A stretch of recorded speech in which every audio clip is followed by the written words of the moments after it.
That's what they need to. You mean agenda items? Read another one.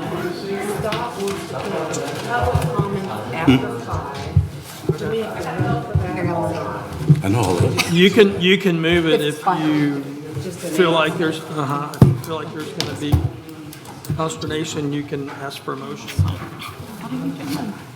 You can do it either way.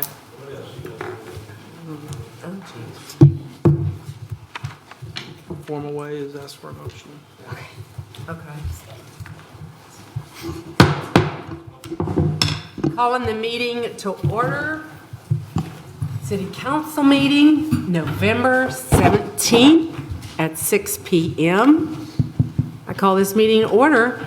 Do we have a quorum? Yes, ma'am, we have a quorum. All right. I would like to ask Judge Roy Kerbin to come forward and lead us in our invocation and pledge.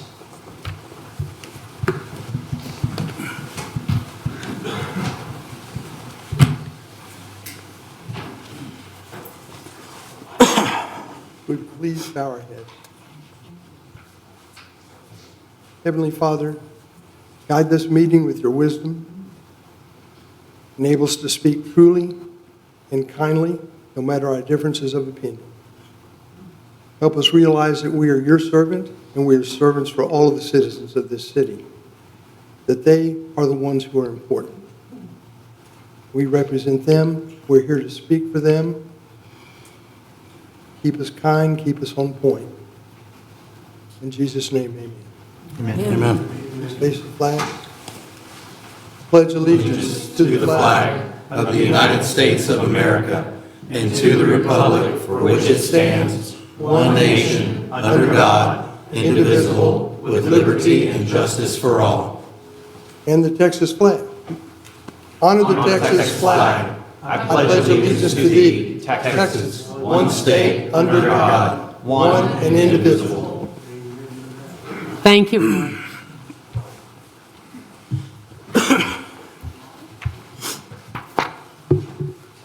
Okay, so we have some people under time crunches, so there's been a request to have Jake moved. So what we're going to do is have our CPA, Jake wants to move up to number 1. So Jake, how are you? Well, I appreciate the honor, and I appreciate y'all's flexibility on that. Yes. And so this is going to go over, so this is your year-end financials, right? So this is going to give you an overview of the most recent fiscal year-end, September 30th. Again, if you have any questions, please let me know as I'm going through this. I'm going to highlight the 3 main funds and just some other areas that I noticed and just some things that stuck out to me. So again, you have all the detail and information in there. So no major surprises, right? We talked a few months ago when we were 3 quarters through the year, and we were able to project out some things. So your general fund, you can see you have a year-to-date or year-end deficit of, it shows 68,000, right? You think, well, on a $5.7 million budget, that's pretty good, right? I mean, it's basically break even. So you're very close to what we had projected out. And that's obviously positive when you're doing your budget and you're looking at your spending and what you're bringing in. A few things on the revenue side. So your M&O tax was right on. You're within $330 on that. Sales tax came in higher than we expected. So it was $195,000 over budget. We had some surplus money coming, I think, in February on that. So that helped bring the revenue up. Development was a little down. So it was $310,000 below budget. And then court was $71,000 below budget. So you had a few line items that were a little lower than we anticipated. But again, you're still 98%, so you're where we are wanting to be in terms of planning. And then on the expense side, again, we're all the major categories in terms of payroll and some of your contractual are very close to where we wanted. There was on here, so included in here, there's some of those county road projects. There's about $300,000 in spending. That may end up getting moved over to the road fund. Again, it's all under the general fund, but from an accounting standpoint, we had separate cash from that bond that right now is accounted for into this fund. So if you pulled that out, obviously you're looking at a little more of a surplus. So again, it's just a matter of does that get paid out of the bond proceeds or is that out of operations? And so that's something we'll look at to make sure that's paid out of the right account, but just wanted to reference that for this. End of year cash reserves, 2.3 million. So again, we're in a strong cash reserve for the general fund. We've built that up over the last 3 or 4 years. So you have a pretty good level of comfort on that. You know, if things do arise, you have adequate reserves there. On the water fund, so this is something we had touched on before. You see, you know, you're basically a $600,000 deficit for the year. And we had, again, touched on some of these. You had a little bit of wetter winter, so your user fees end up being $255,000 below budget. Okay, so that's, you know, consideration there. A few things that made up, you had a little higher interest income. Your impact fees were a little higher as well than budgeted, but the impact fees, again, are going to be restricted for certain uses. And then on the expense side, you can see, you know, you're at 115% of budget. And again, that's, you had the equipment, $360,000 that was purchased, that was approved. The half lawsuit, we're at $310,000 legal fees this year, and we'll assume that will get settled at some point. And then your Fort Worth water purchases were a little bit over budget as well. So $458,000 what was paid to Fort Worth this year for water payments, just to give you all an idea of that.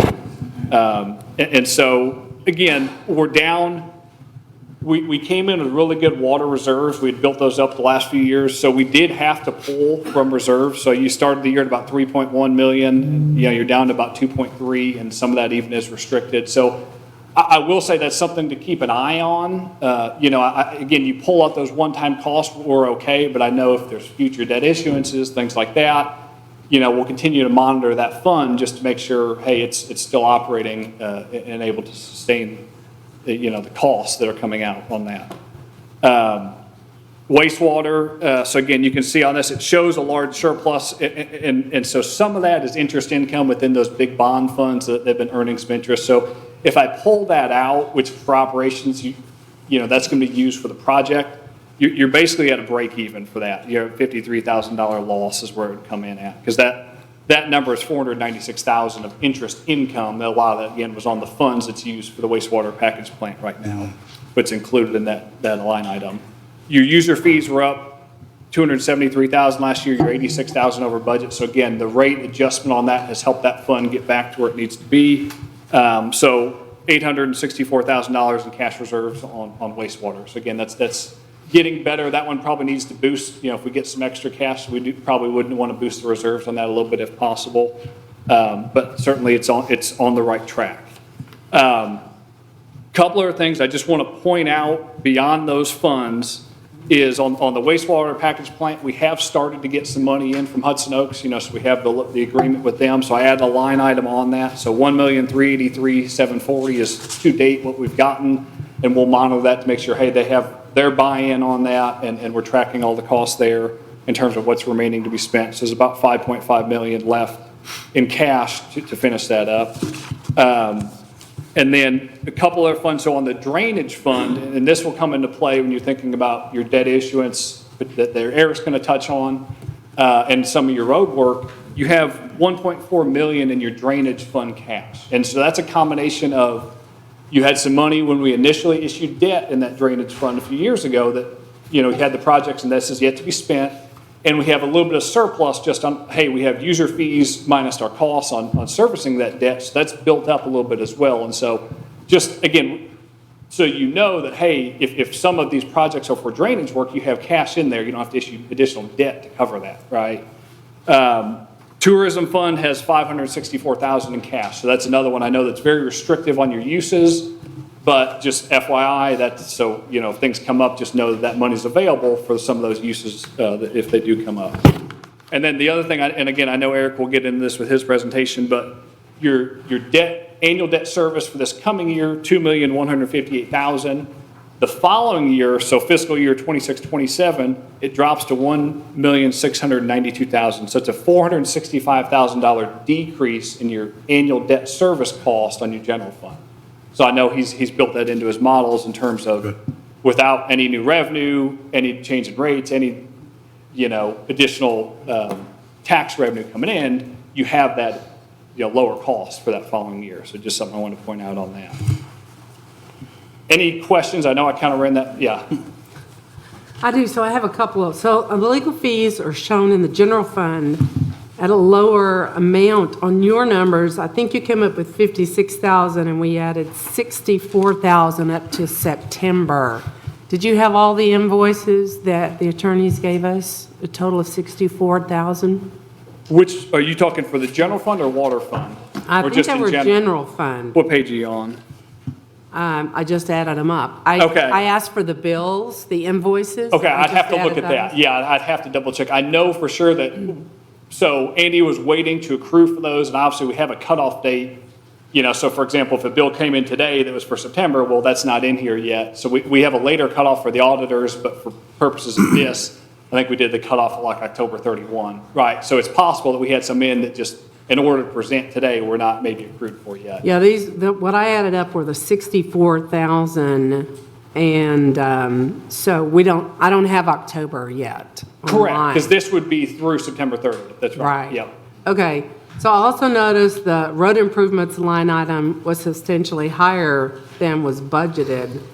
What was that for? Correct, so that one was you what I talked talked about, that's that 300,000 that I referenced that so when that 1.5 was issued, there were some projects laid out. You know, I know it was the engineering on Squaw Creek, I think there was the restrooms for the parks and some other things, so there was the 300,000 for the resurfacing, I think for some county roads, so it was paid out of general, but I believe that we may need to reimburse from the road bond money, if Okay. that's correct, and I'll get with you on that. And if we do, we will adjust for that, and so that number will get backed out, right? So that was something, as I was looking and having discussions with staff, I was like, hey, you know, where do we want to go on that? And so we certainly can, but that's what that is, that 300,000. Okay, and the legal fees for the water fund are over budget. And that's the half stuff The that I half? talked about, exactly. Okay, Yep, got it. Yep. I see the half on there.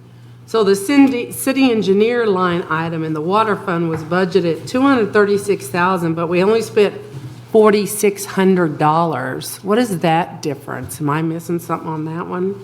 That's a really low amount Yeah, based on what we have budgeted. I would probably have to ask Michelle on that to see specifically why did we budget that versus what we spent out of that fund. Is Michelle here tonight? She said she's not. Oh, she's sick. Oh, okay, so you'll check on that. I can one check then. on the engineering for water. And the vehicle leases ended up double what we budgeted. And why was that? I know we had a lot of leases coming up Correct. when we changed over, right? Yeah, I think that's a That part of the it, yeah. Police chief was talking to me about. Is Yep. that it? Yeah.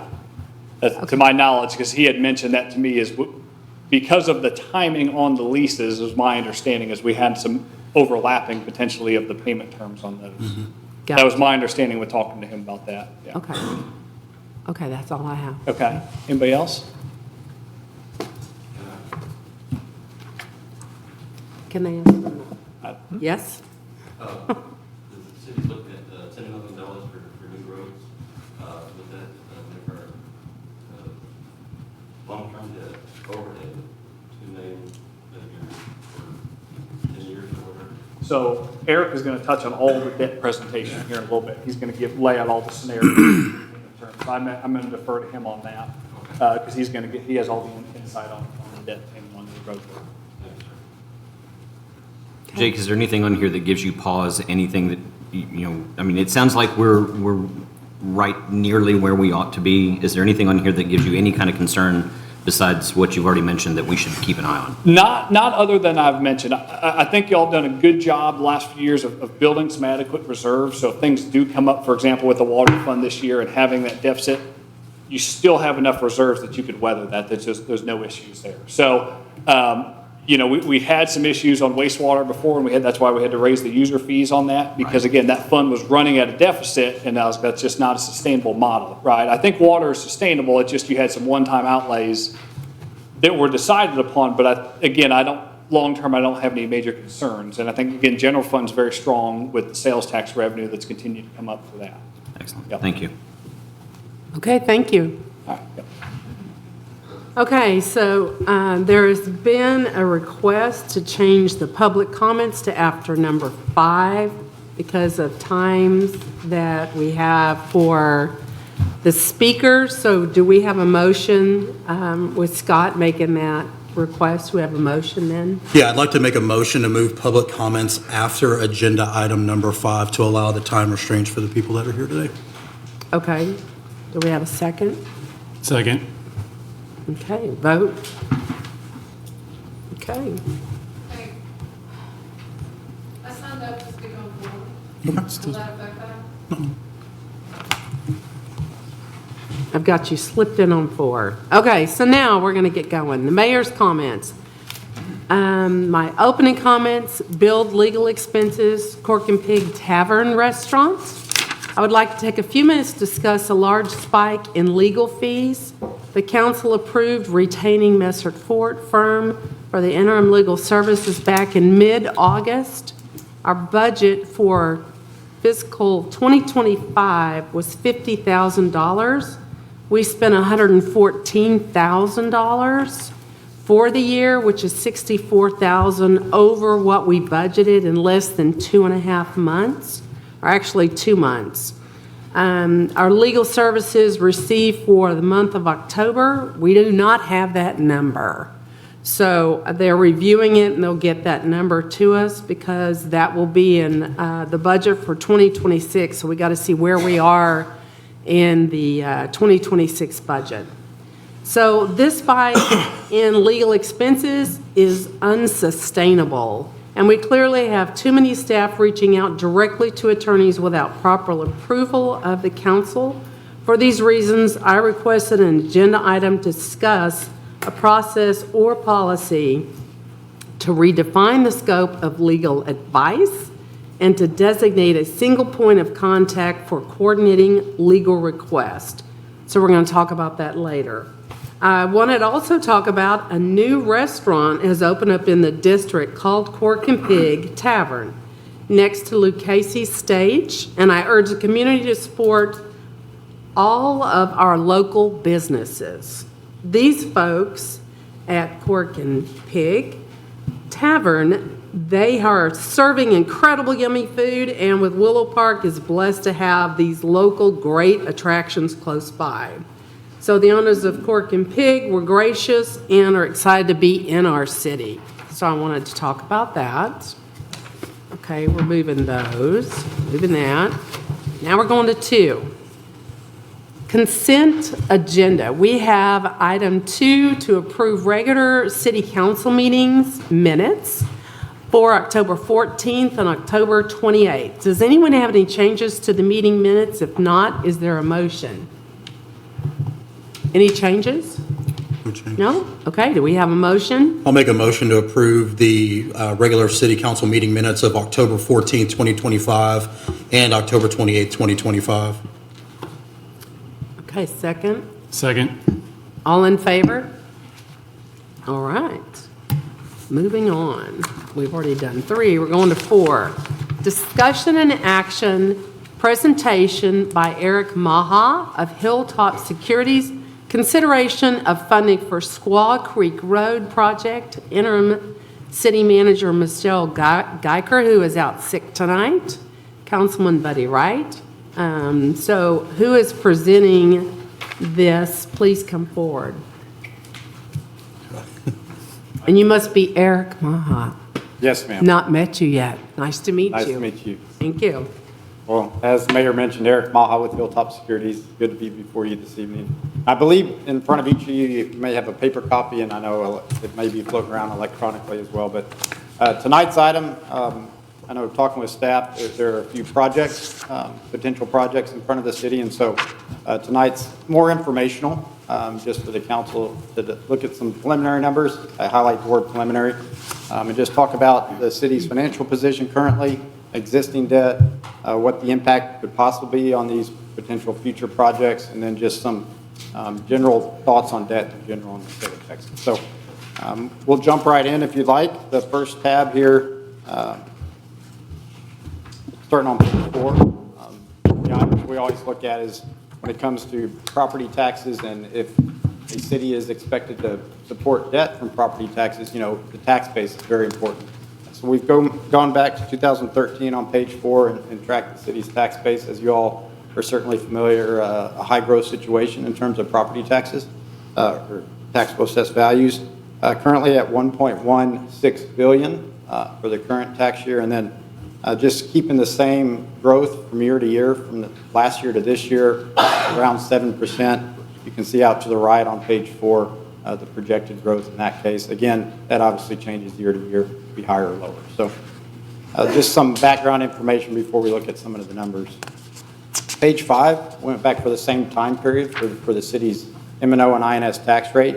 The blue would be the M&O rate, and the gray would be the INS. And then when it comes to supporting new debt on INS revenues, we thought this would be helpful to keep in mind. I know Mr. Weber, in his presentation earlier, talked about a debt reduction coming up in the city's future, and so there's no new debt. That INS tax rate is projected to decline, and I can show you some of those numbers in the next few years or so.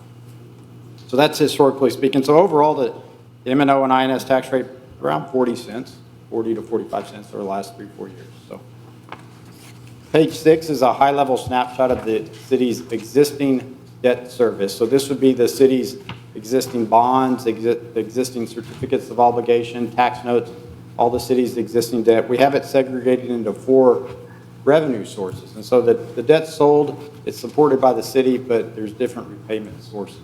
So column D would be the principal and interest payments supported from the water system. I know Mr. Weber alluded to that. Column G would be the sewer system. As mentioned, the rates were adjusted a few years back to accommodate the sewer debt. Column J would be the drainage debt service, and then column M would be the debt service supported from the INS component of the city's tax rate. And for tonight's purposes, as I mentioned, the thought was to give council a preliminary look on what the impact would be to fund the projected projects. And so we've laid out some of the general assumptions on page 8. We've assumed issuance of certificates of obligation, and later in the presentation, we have a few slides just to discuss the difference between general obligation and certificates of obligation. From a investor or a credit perspective, they're really the same to us because both types of debt are supported from property taxes. Now you can repay the debt from a different revenue source, but at the end of the day, the investors have pledge on the property taxes. So for tonight's discussion, we've assumed certificates of obligation to fund 9.91 million projects. We have that split out into 2 components, 6.35 million for streets, and then 3.56 million for water projects. And now you all could certainly increase the total project size, increase the street, vice versa. Just for tonight's discussion, those are the assumptions we've assumed. So, and I believe those are based on some early preliminary estimates. 20-year level repayment is the assumed term. Again, you all could certainly adjust the term, longer repayment term or shorter. Tonight we've assumed 20-year level payments, very vanilla debt service schedule for tonight's discussion. And that's consistent with some of the city's past debt issuances around the 20-year mark. You really don't want to start funding streets, 25, 30 year, depending on the useful life of those streets projects. But in this case, 20 year is what we've shown tonight. We'd assume that the debt would be issued early in 2026. Not quite sure when the projects would be started, but the first payment would occur in 2027. So that would give the city ability next budget cycle to allow for those debt payments starting the following year. So you could issue the debt early in 2026, receive the funds, and the first payment would be the following budget. That's mentioned on page 8. Page 9, this is where we get into probably some of the nuts and bolts of some of the projections, because one of the big questions we always get, what's the impact to the tax rate for the street portion? On page 9, we've assumed just the street portion supported from property taxes, that's 6.3 million. Column B, those are the estimated property values, and you may notice that we've tried to be conservative, whereas in the prior slide we assumed 7% growth. For this purpose, we've assumed 1.5% growth, just to be very conservative on the property tax base. The existing debt, column D, and you can notice in column D, it might be hard to read, but from 2026 to 2027, that's the $400,000 to $500,000 reduction in debt service that Mr. Weber mentioned during his presentation occurring in column D. And so the tax rate, if the city were not to take on any new debt, would be shown in column E based on these property values. So currently at 22.59 cents in 2027, after that debt declines, given these property values, the tax rate could be lowered around 14 cents. That's just showing how that decline would impact tax rates at that time. Now, certainly cities, and we work with a lot of cities that, you would have the option next year, let's say there is no new debt, you could choose to pay off some of the old debt and maintain the tax rate. So you certainly have some flexibility in your decision-making come next cycle. Columns F, G, and H, those are the projected payments on any new form of debt to fund the street projects. And probably the key would be column H, based on preliminary interest rates. Again, we wouldn't know what the interest rates were until early 2026. So these are based on conservative interest rates at the time. So about $490,000 estimated annual payments to fund the $6.3 million in the streets. And then on the far right, column L, that would be the overall tax rate, taking into account the city's existing plus the new $6.3 million for streets. So about 18.5 cents, 18 to 19 cents there, projected tax rate for fiscal 27. I went through that very quickly. I know there's a lot of numbers. Any questions on the? Eric, on your Yes, sir. first initial number, the 2027 rate, based on the interest rate, are we looking at 10%? Is that basically what y'all kind of went with conservatively on? In terms of the interest rate? Yeah. We've assumed 4.33%. Okay. For the 20-year, yes, sir. That would be reflected in column G. Oh, I got it, yeah. I was just looking at the amount of interest versus principal and. Oh, I see. Yeah. Yes. But no, it's based on a 4.33. It's about 0.5% above current market. Gotcha. So based on current debt load that we have and the schedule that we have for paying that off, if we were to incur this debt in order to fund this Squaw Creek project, we're still well under what our current tax rate would be and be able to comfortably pull that in without raising taxes at all. Exactly right. Thank you. And you would even have the ability next year to make that decision and lower rates. If values come in higher than 1.5% growth, which I feel like that could be a very real possibility, then lower it even more. But no, this would be a no tax rate situation for to support that. Yeah. Page 10, just a reference slide we always like to include, just in 2 penny increments, what the impact would be to a homeowner for different property values, homestead values. For example, 2 cents on the tax rate is $80 a year, or 6.67 a month on a $400,000 home. So just a reference sheet to have, page 10.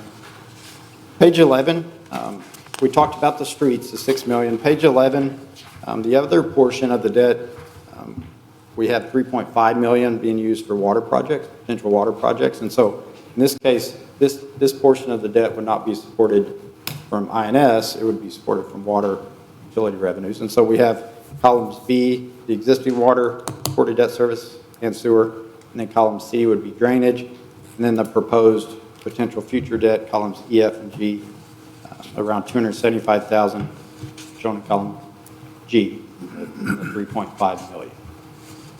So the laws and the state allows you, we would do one debt issue, but internally we can split it into these 2 components, one on INS, one on water. Yeah. So we've shown 2 different schedules to replicate that, different budgets and different planning. And then the far right, column H, would be the combined water, sewer, and drainage debt service in that case.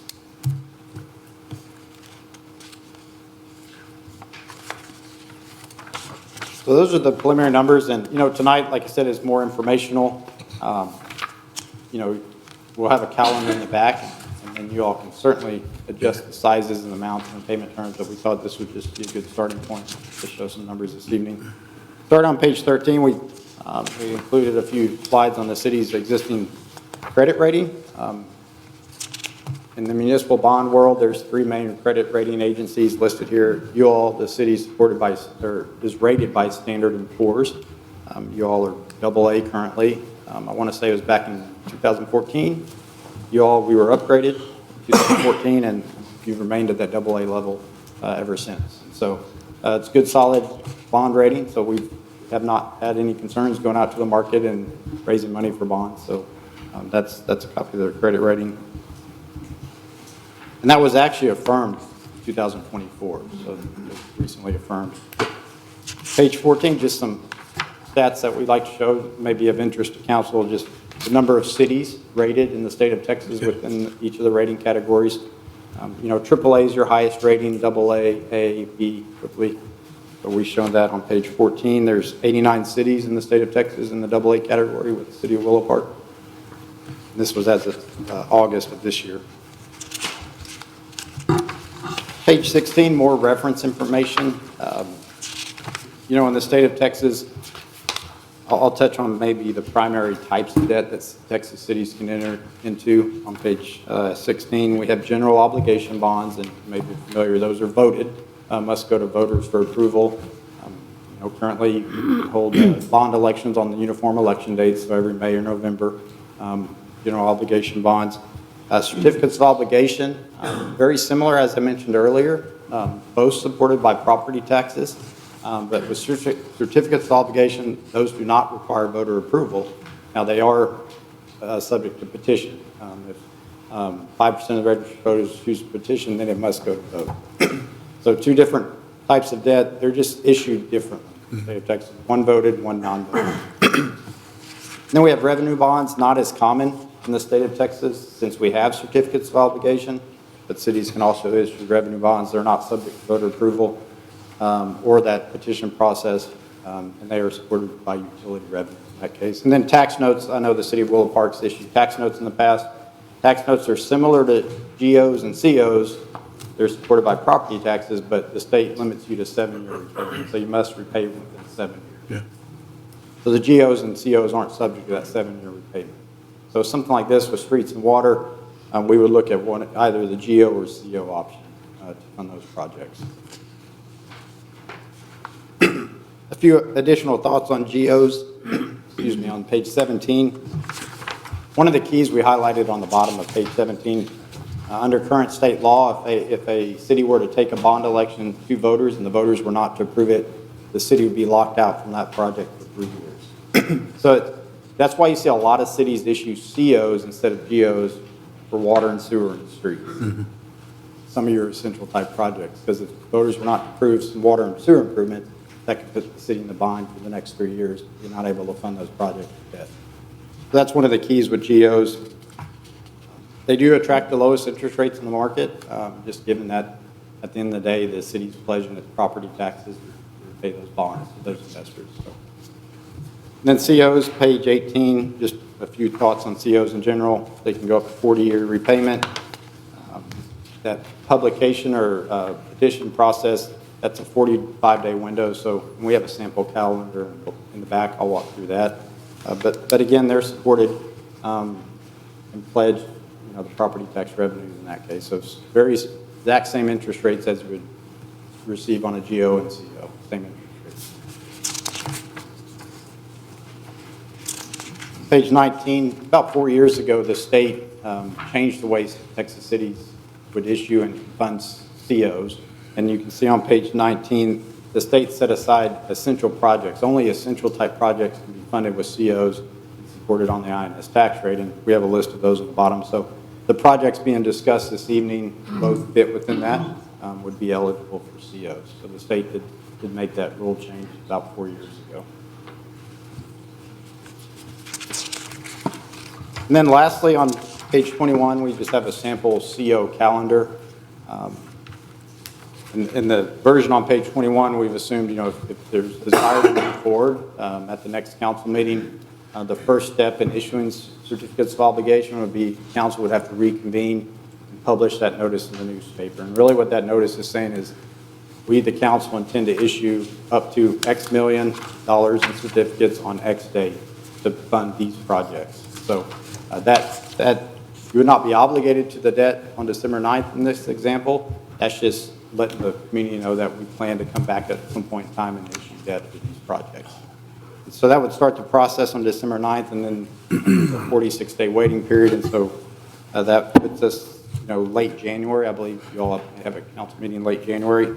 And that's when the interest rate would be set. And that would come back to council for approval for the certificate. And then it takes about a month to close for when the funds are received. So under this timeline, the process would start, December 9th, and then funds would be in the bank end of February in that case. So you all start spending at that time.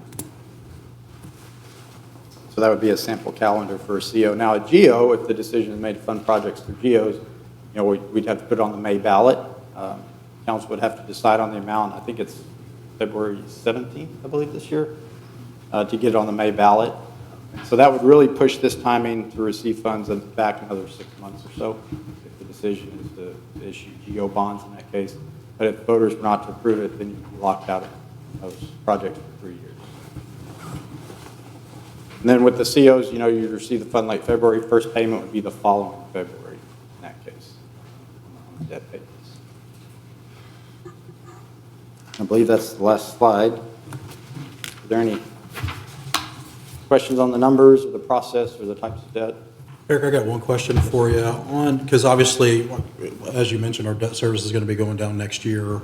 So it's going to give us a little bit more cash reserves and things like that. And then I know your general rolling asset point or at the 4.33%, do we have a buy down rate at all?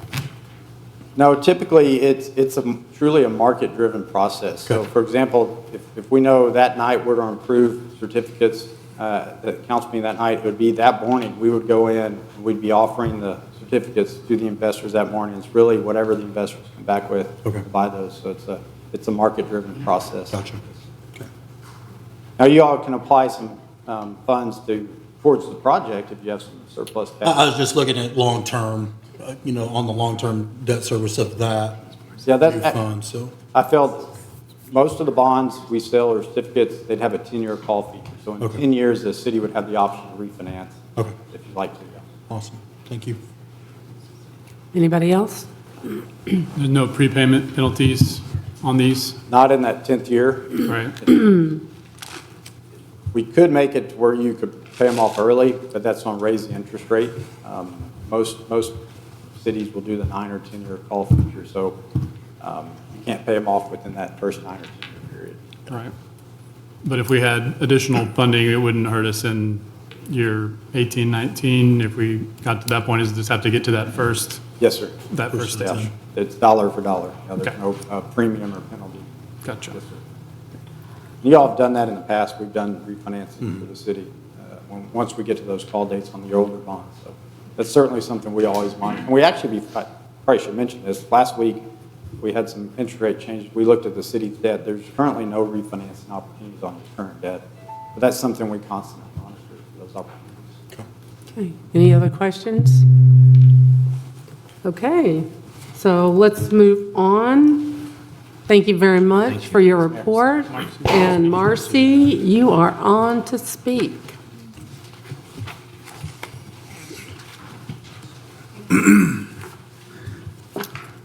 Thank you, Mayor and Council. Marcy Galley, 500 Squaw Creek Road.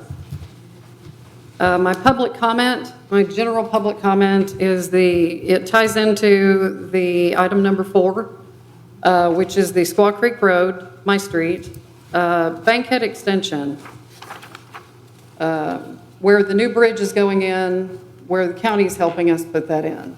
Okay, that's going to be an effort that's going to be around, I think, $5 million. So my road, $6.5 million on the INS side, 3.5 on the water. I am requesting that the priority be placed on the Bankhead Extension because that's going to generate, hopefully, sales tax dollars in the future because that stretch is going to be commercial. I'm not sure why we didn't place a priority on the Bankhead Extension. Not sure why, but we needed to. We have 4,500 registered voters, and it's going to take 225 signatures to force the road repair for Squaw Creek to a GO election.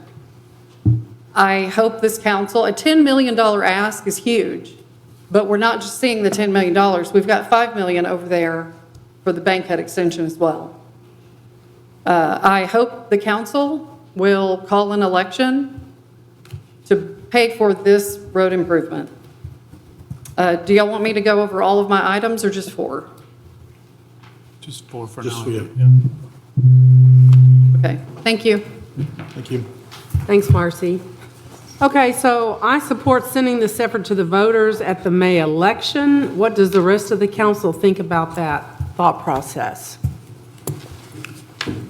I think roads are never popular because they serve just the people that use them. If you're on the south side of the interstate, you don't typically drive them. You have very little interest in necessarily helping out. So it's tricky. I don't want to leave Squaw Creek stranded to a 3-year period where nothing can happen if the vote fails. And it's one of those that doesn't have a funding mechanism to pay us back similar to water. And so, like I said, it's not a popular or a fun thing, but one of the number one things we see and requests we get is, when are my streets going to be fixed? And to think about a situation where they could potentially have to tell them 3.5 more years is not a fun concept. And so my thought would be to go ahead and issue this and also pursue the other projects. And if we can get the sales tax in that process and help bump things up. We've talked about the time limit that it's going to take to get through it, but we kind of expect that. We have that debt cliff that they talked about. If we can get our sales revenues up during that time by also still working on Bankhead and bringing that in, and we have other development, we could potentially have funding mechanisms for those prepayment, without prepayment penalties at later dates. So I don't want to leave citizens stranded at that point. We're asking a whole community, we're asking 4,500 people to vote on an issue that I'm not sure how many live on Squaw Creek, but really that I agree, it's a lot. But like I said, if you're on the south side of the interstate, don't drive it. It doesn't affect you. You don't want your taxes to go up. It's a roll of the dice. And so I would say I would be more in favor of the certificates, just because we can know we can handle it and we can focus on the growth of Willow Park at that point to help us pay it back. Okay, so you don't want it to go to the voters, right? I would love for it to go to a vote, but I'm also don't want to leave people So you're stranded. Like I said, fearful. so I'm not, yes, thank you. I'm so scared of that. Right? I agree. I think that I don't want to put this off. One of the biggest complaints I've heard since I've been here has been roads and infrastructure. And I don't want to wait, especially if the costs of concrete right now are low. I don't want to take the risk of those costs going up. And I think that the opportunity is here now. I think the opportunity is here to do this without raising our tax rates. I think the opportunity to do multiple projects along the Bankhead Highway addition as well in the near future. But I don't want to wait on this. I don't want to put it off. Okay, so you don't want it to go to the citizens? I think that we are representatives of the citizens, and this is good for the city. Scott? So I've got two floating ideas here that, and Eric, if you don't mind coming back up just for a second, just because if we look at it this way and we do go to a vote, the thing that's standing out to me, and I caught it, was the GEO option. It's listed there, page 17, secured in Texas by issuers of ad valorem taxing power. We're working on moving from general law city to a home rule city, and I see an increase of the tax rate. Is that what I'm seeing there? Can you dive in and explain that? Those are the maximum rates permitted by law. Okay. Yes, sir. And so either general law or home rule, the city would be well below those maximums. Okay. Yes, sir. Okay. The other factor is that if we're looking at obviously increasing sales, thank you, Eric, I'm sorry.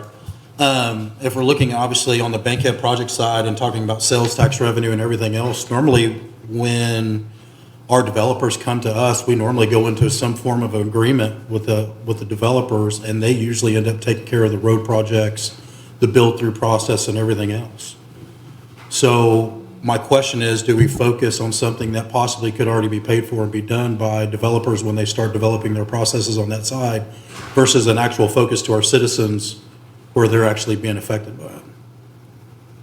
So you're saying not to put it in front of the I'm not saying either or. It's more of a question out there. It's like, why refocus on one thing when it could be paid for by a development firm or anything like that when we go into developers agreement for businesses versus reaffirming that we can go ahead and pay for the road project for this? So a possible development on Squaw Creek? Well, no. At the Bankhead side, right? Yeah. That we talked about. Right. So that's where I'm at. Eric, where are you at? Who here thinks water is a very important thing? Can you see a show of hands? Who here thinks that losing over 1 million gallons a year in a water main is a good thing for the city?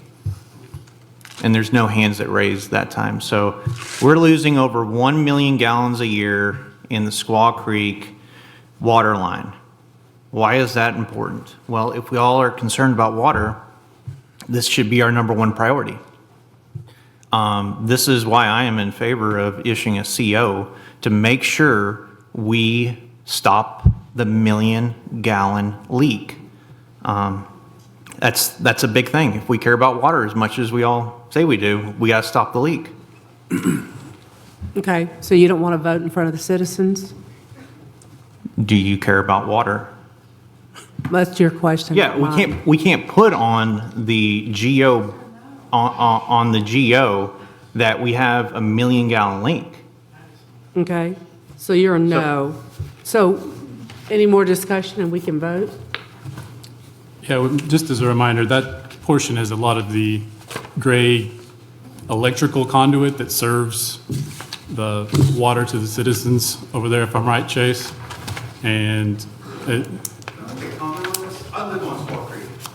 We have to have the lines flushed about every 4 months because our water turns brown. Because when it leaks, it backflows into my house. I've flushed my water heater twice. I've been here 3 years.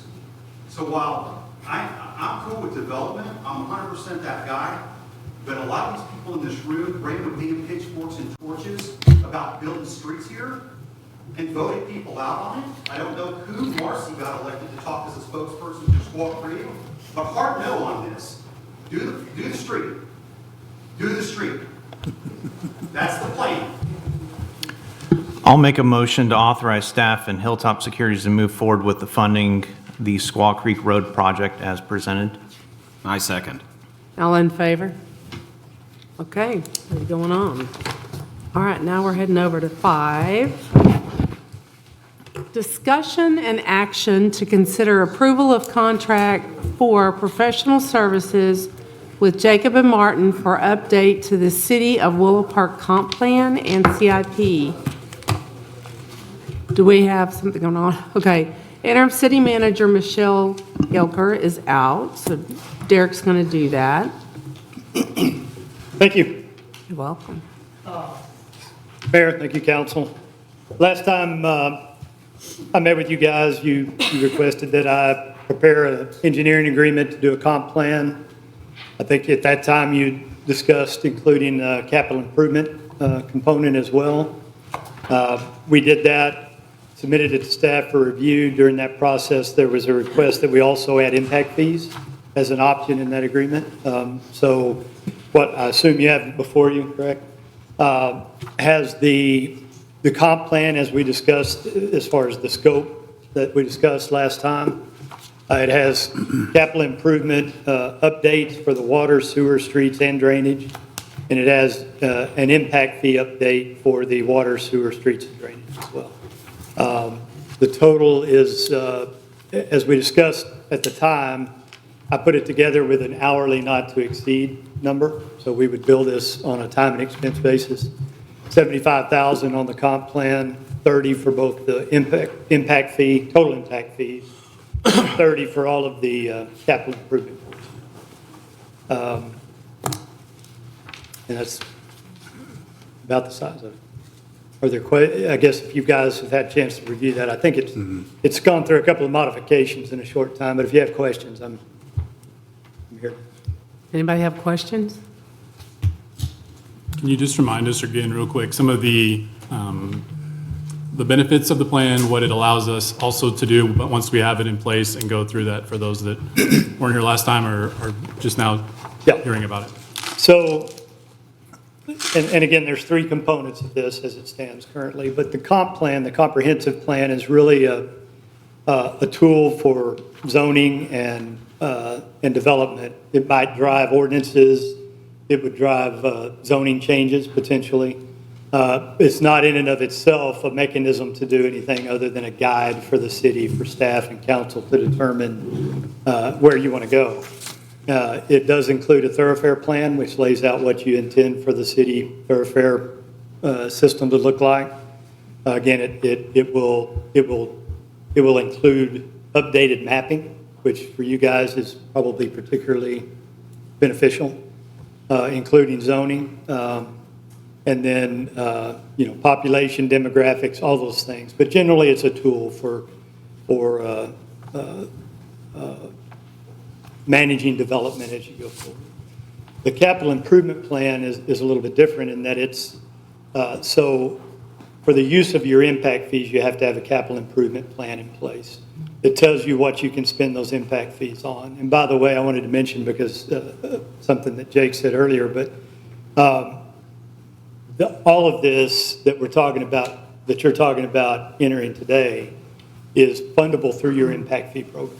These are eligible costs for your impact fees, so that cost could be covered through that.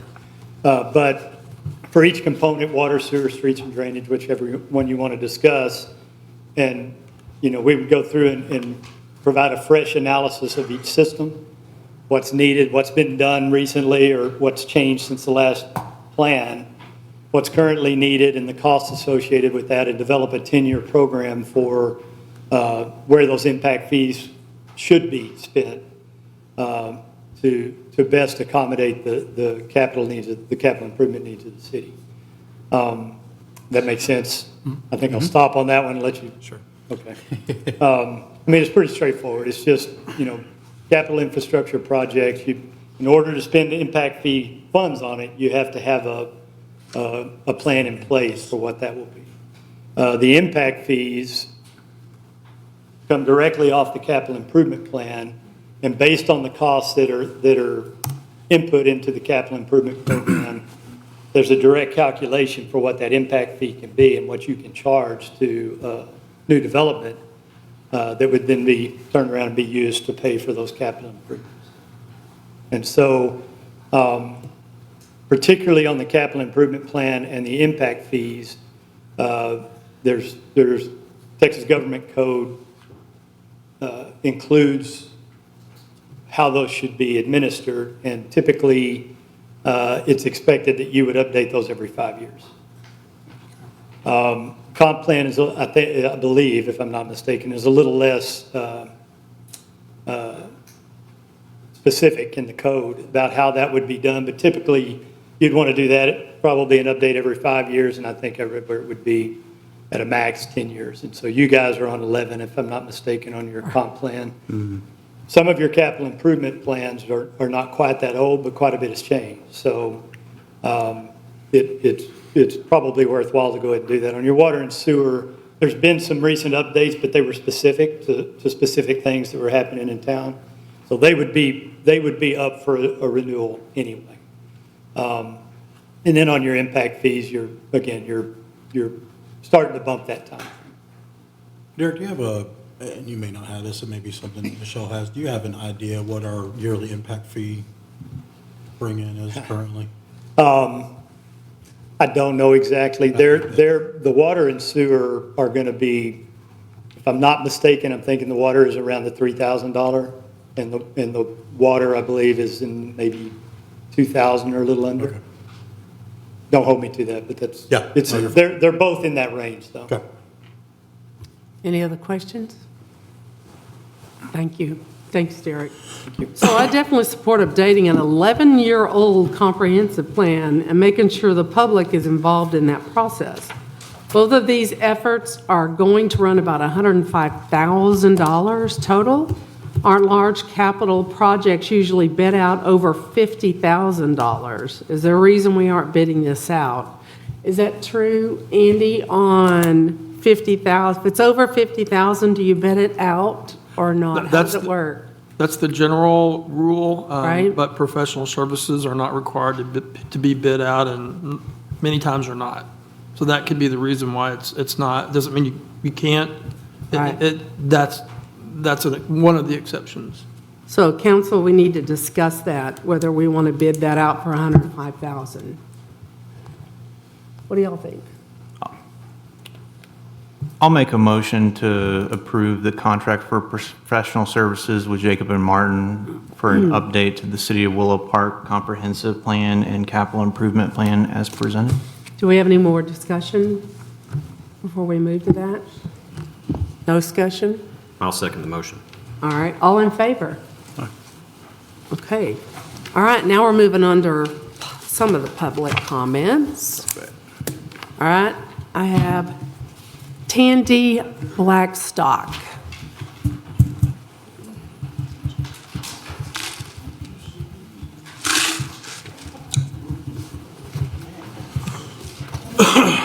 Hi, I'm Tandy Blackstock. I live at 3037 Yucca Road. Thank you, Madam Mayor and Council and citizens for the opportunity for me to speak. I was taught growing up, when you make a mistake, you take accountability, you learn from it, apologize, and move forward. At the last city council meeting, I said that everyone makes mistakes and that no one is perfect. Well, I'm certainly far from perfect. I want to sincerely apologize for distributing an informational flyer that included the city's logo and attaching the flyers to the outside of mailboxes. This was a mistake. And now I fully understand why it was wrong, and I'll never do it again. After reading the agenda items posted on the city's website, I acted entirely on my own in creating and distributing the flyer. I am not a politician. I do not belong to any group, and I'm not a representative of any political party. I am simply a concerned resident. I love and deeply care about Willow Park and the people who live here. I would never intentionally do anything to harm our community. My intention was only to share information, and I truly apologize for the way I went about doing it. My hope for moving forward is that we can all focus on issues placed in the city council agendas and work together respectfully. I will continue to pray for unity, peace, and kindness for our community. When we choose understanding and compassion towards one another, we take real steps towards creating unity, moving forward for the best interest of our city. Thank you for your time. Thank you, Tandy. Okay, next we have Jean Martin. Another hard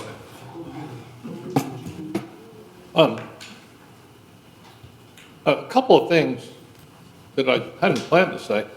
2014, I think, I enjoyed Eric Maha's presentation to the council, and I suggested at that time we get some big screens so that we could let the audience follow along.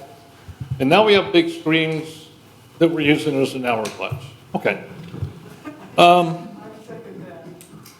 Madam Mayor, gentlemen of the council, you will recall that on September 24th, the Willow Park councilman's comments focused on statements that culminated in alleging the mayor's campaign was funded from stolen money.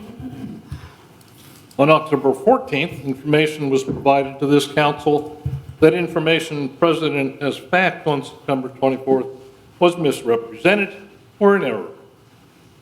The anticipated and appropriate apology that many expected has not materialized. We all make mistakes, but admitting them and owning them goes a long way to reconcile an error. The remaining council members have also been silent on the episode from September 24th. I can only hope that silence does not indicate that this council collectively condones the behavior of their peer. It is notable but not encouraging that some minimal action resulted. It's interesting that since October, your agendas now identify the specific subjects that each council member and others intend to address. I cannot help but speculate whether this change occurred due to one member's action.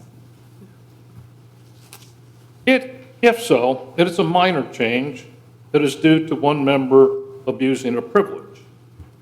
Yet it diminishes the ability of council members to announce information that may come up after the agenda is posted. We've had that feature on the agenda for decades. Kind of saddened. One aspect of the tirade from September 24th bears further scrutiny. The concept of a, quote, shadow government, unquote, was suggested based on who may have funded the election campaign for a Willow Park mayor. In this particular case, it was suggested by implication that a citizen's contribution could determine how the elected mayor might act. What does this concept mean in a more historical sense? A review of campaign contributions in the 2017 mayoral campaign could be very revealing. Candidate Moss received substantial contributions from Jim Martin, Jerry Stockham, and other developers in and around our community. I believe those contributions totaled to more than Mayor Palmer received in this year's campaign. And that's before adjusting for inflation. Stating that each of these developers gave thousands to Mr. Moss would be inaccurate because the contribution of one of them, Mr. Stockham, was limited to only $1,000.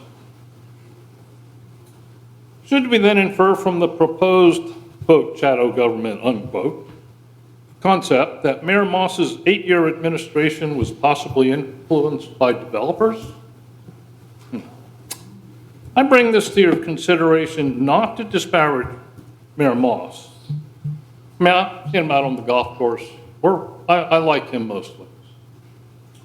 I bring this up to highlight the contentious and divisive results of such rhetoric. I have faith that each of you, as stewards of the public trust, when bringing any concept to the attention of the council, or when acting on any business brought by others to the council, would do so exclusively with the benefit of Willow Park citizens as your goal. There's really no other way for the public servant to act, in my opinion.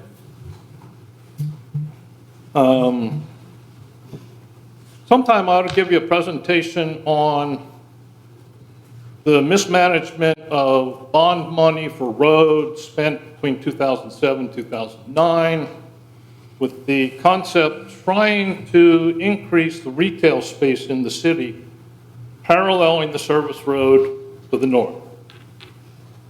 An interesting story, but I don't have time for that today. Thank you for your attention. Thank you, Gene. Okay, next we have Bill Green.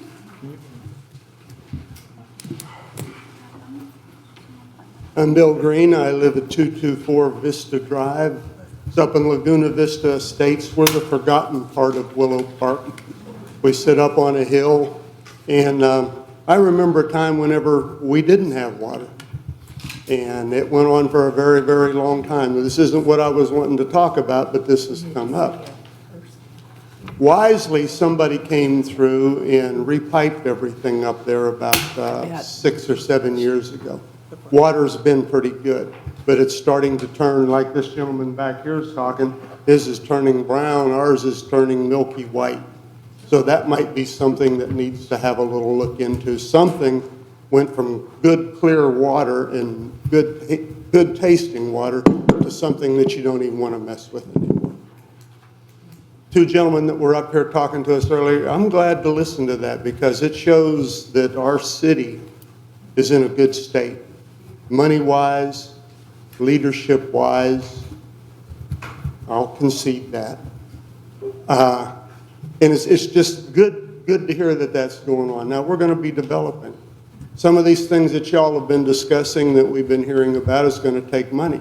The development that's coming in is going to help let all of that happen. And we have done things, y'all have done things here in Willow Park that other people, I'm sure, envy a lot, because when you go even to Hudson Oaks, everything up there is restaurants, drive-throughs that are down through the city, and car washes, and chicken houses. Here, everything has been put together where there's a better mix of what we have. The businesses that are across the freeway and in here are quality businesses that the rest of the areas around here don't. Not even Aledo can come close to us on that. So I give you kudos on that. I was going to talk about mailboxes, but the young lady is very brave that came up here and put that out. I am sure in my heart that she did not know that there was a law against that. The last time I heard about that law was in civics class in the 9th grade whenever we were going through that, and I had forgotten about it. Kay didn't. She said, we need to catch her and tell her what's going on. Well, we had other things to go do. And the trauma that she went through with police circling around her, a councilman coming up and trying to let her know what was going on, and that was at a time where she was taking these down. Just scared the heck out of her, and you can imagine. You know, the only people that have jurisdiction over that is the United States Post Office. Our city police don't have jurisdiction over that or anything. Now, something I want to ask, who moved the mailbox on Ranch House? The mailbox was moved. It was only moved a few feet, about 7 or 8 feet to a different area. But that's against the law. If somebody in Willow Park moved that, then we need to find out who it was and who authorized it, and get with the Postal Service and let them know that it's happened. Because that's a bigger snafu than what the young lady was doing, moving one of their big blue mailboxes. So anyhow, take a look at it and see what you think. There was something else I want to bring up. It's rattling around in my mind. Hey, sorry I missed the last 2 council meetings. I had surgery and it was bad. Let me tell you, boom, all up in here. And I finally recovered from it. You know, I can't think of the rest of it, so we'll save it for another time. But thanks for what you do, Eric. I did not enjoy what you did, you know, and I have been a supporter of yours since the first day that you came to my door whenever you were first getting ready to run for council here. And we had a good long talk, and I was impressed because you had the things to say about what you wanted to do to this city. I just hope that the things that are going on now can be put aside and you can get back to that same way of thinking. I just remembered what the other thing I was going to ask. I was going to ask each and every councilman, why do you hate our mayor? To me, it's quite evident. Everybody else sitting out here, it's quite evident. I would like to hear the answers on that. She's duly elected by the majority of the voters that voted. She deserves the Mr. Green, respect. your time is up. Of all, excuse me? Your time is up, sir. Your time is up. Saved by the bell. Y'all are saved by the bell. I wouldn't. Mr. Thank Green? you, Bill. Bill, you know, are you talking about the postal box where the old city hall? The old city hall. Okay, awesome. Thank It's you. only been moved probably about 8 or 10 feet, but any movement on those has got to be through the postal Yeah, service. awesome. Got it. Okay, thanks. Now we're going on to item 6, discussion and action to review the process policy approving legal work. I believe internal controls are necessary to keep our legal fees within the approved budget. I requested the invoices from Messer & Fort and learned that we were billed $114,000 in fiscal year 2025 when our budget was only $50,000.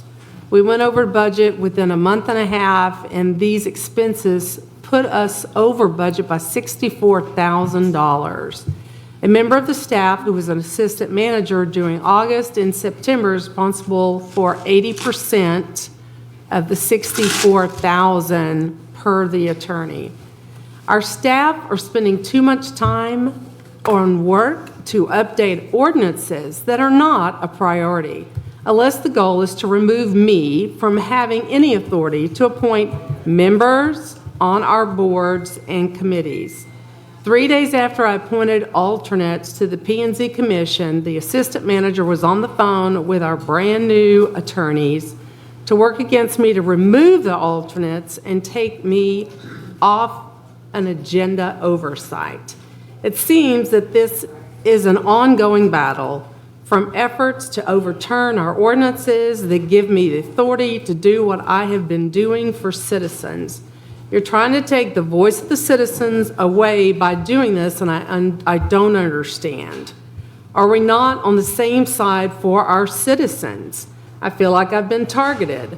I requested a copy of the engagement letter to be placed in the packet. Has everyone had a chance to review it? The night we received this was at our August 12th council meeting. Council approved an engagement letter for an interim city attorney services. The letter does not include specific scope of work, and it allows for all city employees to request legal services, and we have 41 employees. The letter references above described services, but there are none above. I strongly encourage creating a policy to designate one point of contact for all legal requests and include a requirement that all requests are funded before any request is made to our attorneys. There is no process in place, so we could have all 41 of our employees, the mayor, 5 counsel on the phone 24/7 to a team of attorneys. We went from having one attorney to a team of attorneys, and we need to be fiscally responsible and rein in the spending. I talked to Andy today. He suggested that we might possibly use one attorney, and we talked at a point in time where he thought that made sense, so we'll see when that is. I'd like to request that Buddy Wright, Buddy, oh, your name, okay, to help me create a policy. And once we have something created, we can have an attorney give it a final look and bring it back to the council for a final vote. Buddy, are you okay in helping me do a policy and try to get something in place? Excuse me, may I interrupt, please? I have something to say since that was called on me. When asked if the city has a procedure for legal work, I informed the Mayor Palmer that our Code of Ordinances 9.02.032 states that the city manager is responsible for the legal responsibilities and the day-to-day operations of the city. Staff was approved by our previous city manager, Brian Grimes, to consult the city attorneys on matters staff believed we needed legal advice for and assistance. Since his departure, Michelle Gelker and I have been intimately involved in and approved every item referred by city council through staff and items referred directly by staff to the attorneys for legal opinion and review. Exclusive of mayor's regular contact with the attorneys, as we are not privy to her individual communications or legal appointments, Michelle and I confirmed that each contact was and is necessary for continuity of city services and operations. Nevertheless, staff agrees that there is an excess of a lot of legal expenses. To better understand the origin of our legal fees, staff reviewed the bills from July through September and realized that we have a lot of non-typical legal issues over these past few months. The bills, by the way, are under last year's budget. Right. So they are still not hitting this year's budget yet. By allocating funds, yes, one fund may be over, but that does still have an adjustment from another fund. So we are not over in all of our fees. So looking at the fees, we had $20,231,000.50 for the separation of our city manager. That's not including the fees that we had from Pat Chester, our previous attorney. We had $19 from the separation of our previous council member. We had from open records since June, we've had $4,730.80 that we've allocated for that. $3,388.75 for the home rule charter. And then the demand from Alito has already tallied up at $9,643.70. So that is $28,000, $370.05 that were unexpected expenses for this budget. So I do want to appreciate that and do want to keep that in mind, that we did have unexpected expenses that we did not have previously. Okay, I appreciate that description. So Buddy, I would still like to have you help me do a policy to streamline it. As Andy and I have talked about possibly having one attorney instead of a team when we can. Are you okay with helping look at a policy? I am happy to assist how I can. I do want to make sure that when we do this, we do not shortchange our staff in their availability for legal counsel. Okay, I think we can take that into account when we do that. What, can I interject real quick? What is like a policy and a point person and all that? Can you kind of speak through your vision for what you're seeing and give us an idea of? Yeah, I think where we are is not having any kind of process. And I've been on the phone with the paralegal, and she's like, oh, I just got off the phone with another person. So, I mean, we have no log. I mean, maybe it's the financial side of me. I'm like, I would like a log, and whoever wants to keep that, if it's the interim manager, that would be great, but we need some kind of log that here's the call, and instead of just waiting for the attorneys to bill us and see that, I think everybody would seem to make sense to everyone that we need some kind of log that this person is calling, this person is calling, and what we're calling about. I think I need some kind of accountability. Who doesn't want that? Do you not want that? Nathan, are you okay? Just ask for your vision on it, yeah. So, Buddy, I think you're very good as far as, line items, being able to do that. So I think being able to do that, and whoever the point person is, we have a log, we have a process. Since Andy and I have talked about, we have a full team now. We have a lot of attorneys. So if we have a process with his side, then we make a process with our side. I think we should be accountable to the citizens on what we're doing. Are you okay with that? I am happy to work through that process Okay. in concert with you and with Andy to make sure that we are fulfilling our obligations within the legal framework we need to provide to our staff. Okay. And to make sure that we are fiscally responsible. Okay, I appreciate that. So we don't have any action on that. I just wanted to bring that out and see if Buddy was willing to do that. So I appreciate that. Yes, ma'am. And we can look at that and see how we want to do that. So we'll move on to number 7, and we have several people talking on number 7 also. So we have Scott, I'm going to say that right. Karen. Scott Karen, yes? I don't have a script on this, so. Thank you for your time, everyone. Scott Karen, live at 801 Spark Creek. I'm fairly neutral on the home rule thing. I think the majority of cities our size have it. So I don't have a grind on it per se. There's some components that are being pushed in it that are forcing, if I believe I've read this correctly, in a charter that's going to force the city council to put an ethics committee in, maybe a finance committee in. So I'm old. We spent the last 50 years as a country bloating our government and blowing it so big it can't function. And now we're trying to strip it down.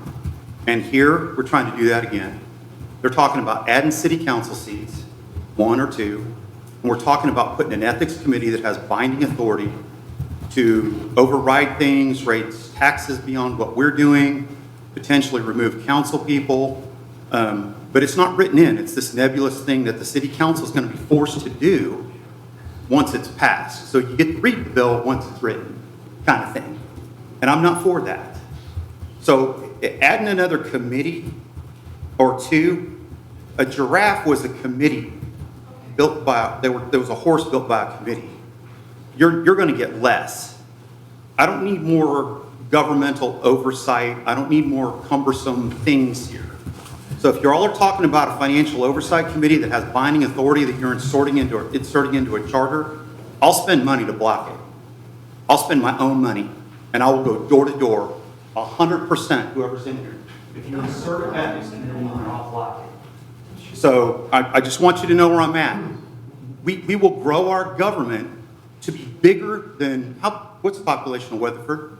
35,000. We'll be bigger than Weatherford. You're going to have a city council bigger than Weatherford? Really? How do you defend that? How do you defend that? And then you're starting chattering about paying council members? No, sorry, love you guys, but no.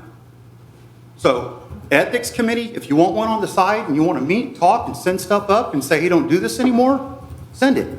But if you want an ethics committee that's binding, that's going to get involved in city politics and have the ability to block stuff we voted for, 100% not for it. 100%. I'm not joking, and I got people like-minded, we'll spend money. Okay, thank you. Can I address that real quick? Just actually, just so everybody knows, when the Charter Commission puts their charter draft together, they will be presented to the city council to review, and they'll decide what they keep or don't keep or modify or amend. So it's really the council that has the final say on that. And right now, just logistically, the way I understand it, that the Charter Commission is ending its time, and that I think the draft charter is going to be presented to the council in December at some point. We'll get to that. Okay.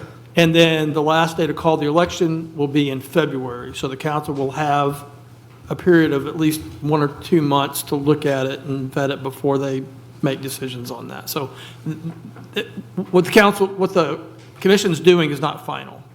It will be up to the council to call the vote and put that charter to an election in May. So I'm encouraging comments, and especially to the Charter Commission, if you see provisions that you like or don't like.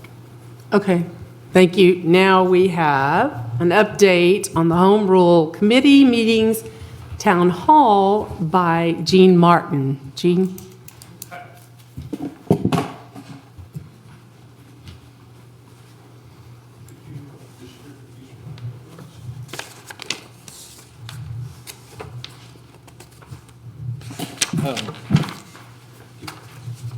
Yeah. So we've had 6 working meetings so far, 2 town halls. The current draft was posted on November 7th in anticipation of allowing people to review it and hopefully show up at the town hall meeting. Most recent meeting on November 5th, Fritz Kost was present, as he has been at all of our meetings. And he made the announcement that he planned to review the completed document. The commission really welcomes the legal review. I have one question, because he referenced that he and 2 or 3 other attorneys in the office would all be reviewing it. And as the mayor was just pointing out, legal fees seem to be exploding. So I'm not sure what that review would entail. 10 hours per legal person, 20 hours, hour per page. What would be a good estimate? Are you asking me? Yeah. I'm happy to have that discussion with you now or any other time as well offline. But I think when the draft is finished, an attorney should definitely look at it word for word and probably make final comments before it goes to the council. Well, I agree. In fact, what I was thinking after Fritz told us what this was going to entail, that we should come up with what we think is the final document,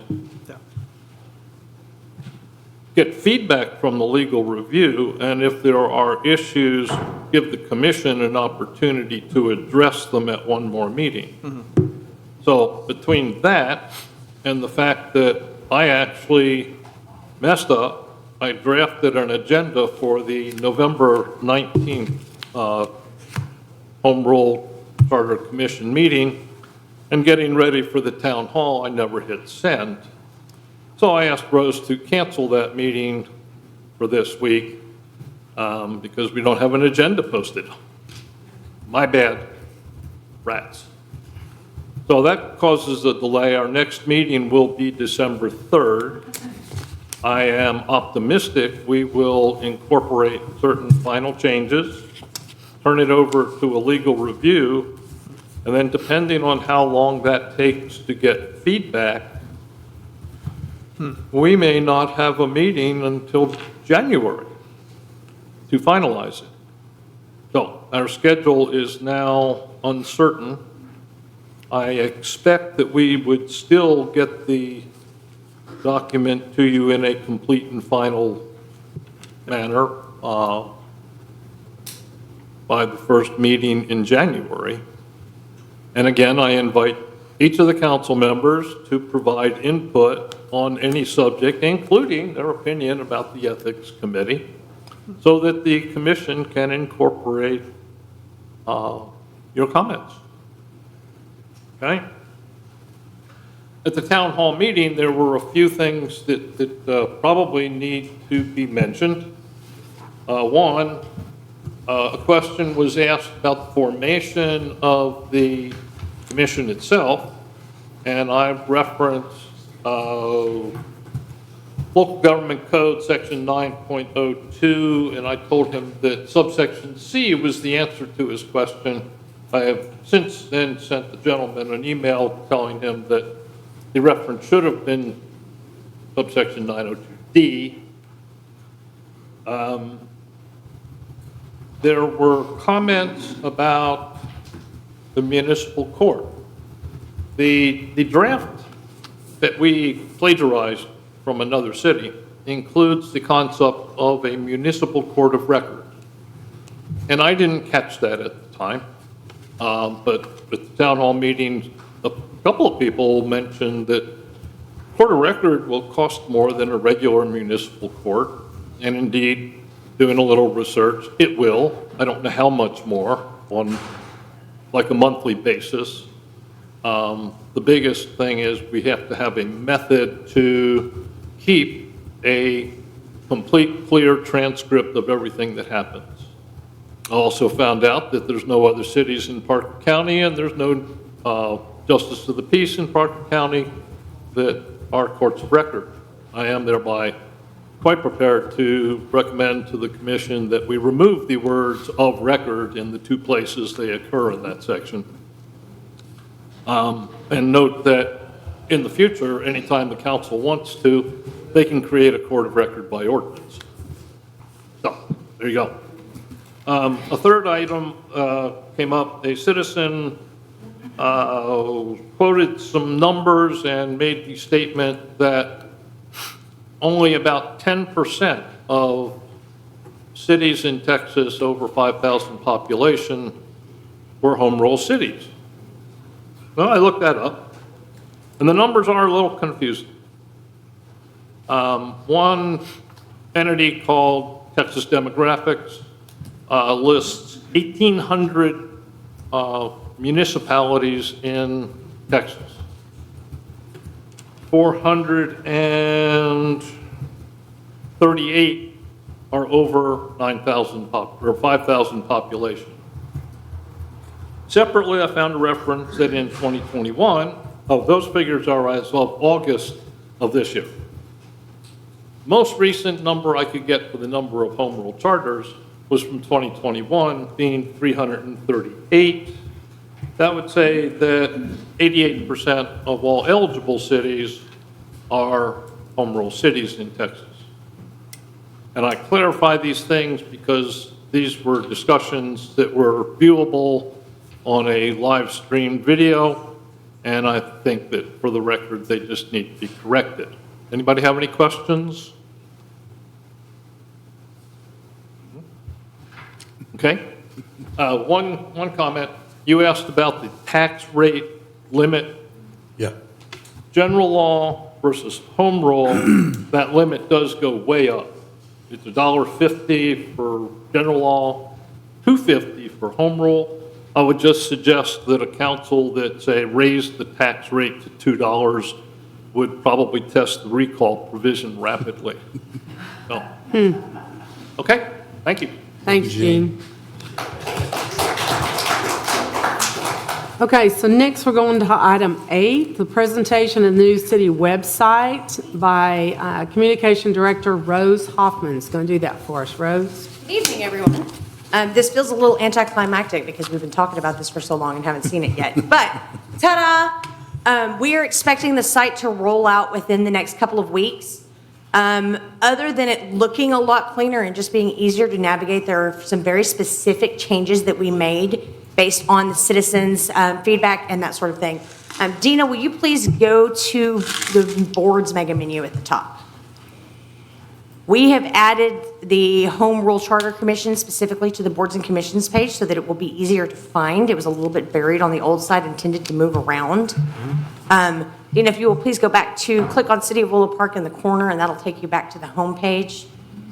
The buttons at the top have pretty much, or the round buttons that you see are pretty much stayed the same. One thing I do want to point out specifically about these links is when you click on several of these links, they take you to a third-party site that the city does not control. We've had a lot of folks that have been very upset about some of those services not working correctly. We work with our tech support as closely as we can. And I'm saying this more to you guys than to these folks. If you find a problem with one of these sites or a link that's not working, please let us know so we can get with our tech support to make sure that it works correctly for you. I've heard a lot of frustrations about the website, but it's difficult for me to diagnose what those frustrations are unless folks reach out to me to talk to me specifically about what those issues are. For those who don't know, my email is rhoffman@willowpark.org. Don't be afraid to use it. Dina, if you'll scroll down just a little bit, please. Our news and highlights section will stay very similar to the old section, except that, Dina, if you'll hit that little arrow on the right-hand side, now we can look at them all at once and you don't have to take a second click to find all of the things. Yay. If you'll scroll down just a little bit more, Dina, past the calendar, please. Actually, go to the calendar for just a second and just set us right there. One of the things we are super excited about is that each department has the ability to set their own individual calendar. So when you go to the website, if you are a website user, you can look at the overall calendar that has everything on it. You can look at just the council meeting calendar. You can look at just the municipal court calendar, et cetera, et cetera. We think that's going to be really helpful in cutting down on some of the noise and people being able to find the things that they're specifically looking for. We're still playing with some of these features. Todd's still teaching me how to use some of them, but I'm getting the hang of it. And we think that's going to be a heck of a lot more user-friendly for the folks that are specifically looking for things. Dina, if you'll go down just a touch more. We had some items that we kind of struggled as far as the structure of the website to keep front and foremost for people. Things like the Home Rule Charter Committee information, the Squaw Creek project, the Clarion development that's going on over there. And then also we wanted to highlight a link directly to our fiscal transparency page. Dina, would you mind clicking on that? Todd, do we have that link set up yet? We do! So... She's pretty excited. I'm just as excited as anyone here. I feel like I'm about to give birth to a child. I've been working on this for months. Little less painful, but just as much heartache. So this is the direct link on the homepage that takes you to our audits, our debt reports, our check registers, and all of our other financial information. It is one click to get to all of our financial records. Beautiful. That is something that we've had a lot of requests for. We didn't want to make it difficult for people to find, and so that's where it is. It's going to be one click, and it's going to stay there. Dina, if you would hit the back arrow for me, please, and go back to our homepage. So we have the ability, go back down just a hair, I still want to talk about the little orange buttons. Those have the ability to be changed out, and as we have in particular projects that we know are going to be long-term ongoing projects, that is the section where they are going to be. My plan eventually is to build out a section of the website called Engage Willow Park that is specifically for community engagement on these types of projects. I've studied some other cities' websites that do a really, really good job with this. And there's no need for us to reinvent the wheel. If we see a model that we love, we can use that model. So what we will eventually do, in addition to having these links at the bottom, is we will have a standalone page on the website specifically that talks about this is the project, here's where you provide feedback, here's the timeline updates, and it'll be a home base for those pages and for those projects. Dina, if you'll scroll down just a touch more. Hey, Rose, are we limited to 4 there? Perfect. I didn't think so. Okay. I will tell you that, and I have to give Todd a lot of credit on this project. I am really good about saying this is where I want things, and this is the colors that I want them to be, and this is what I would like the words to be. I found out the hard way a couple of years ago that the nuts and bolts are not my specialty. So Todd has been extremely instrumental in this project. I cannot give him enough credit, and thanks for his partnership on this.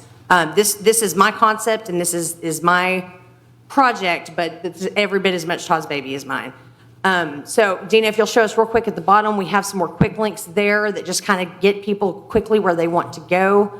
The structure of the menus at the top is very similar to the structures that we had on the old site, but we've eliminated a lot of the visual clutter. It's cleaner and easy to find things. And if you'll go back up, Dina, one more time, that photo right there, if I can get the shot that I'm trying to get tomorrow night, will be City Hall lit up with Christmas lights when the website debuts. Awesome. Assuming that I can correctly take a panoramic photo that positions the way we want it to. But I think between Todd and I, we can figure it out. And we'll rotate those out seasonally, and we'll make some changes to keep things fresh. But that's kind of the gist of it. That's where we're at. We also are working very hard to make sure that our integration with any third-party sites, which has been a problem in the past, the third-party sites that we link to with those buttons, we're working very hard to make sure all of those are ironed out and we don't have any bugs there. We are just putting the finishing touches on it at this point, so we're looking at probably less than 2 weeks before the rollout. Any questions? Great job. Great, thank you. Question. Yes. Engage Willow Park. Yes. Is that a comment form that goes directly to you? Is that a message board where all of our keyboard warriors can duke it out for supremacy on city page? Is that, how do you envision that working? So, I'm going to go down the rabbit hole with you for a minute. Dina, can you please Google City of Durango, Colorado? No, I'm scared. Rather than tell you, it's easier to show you.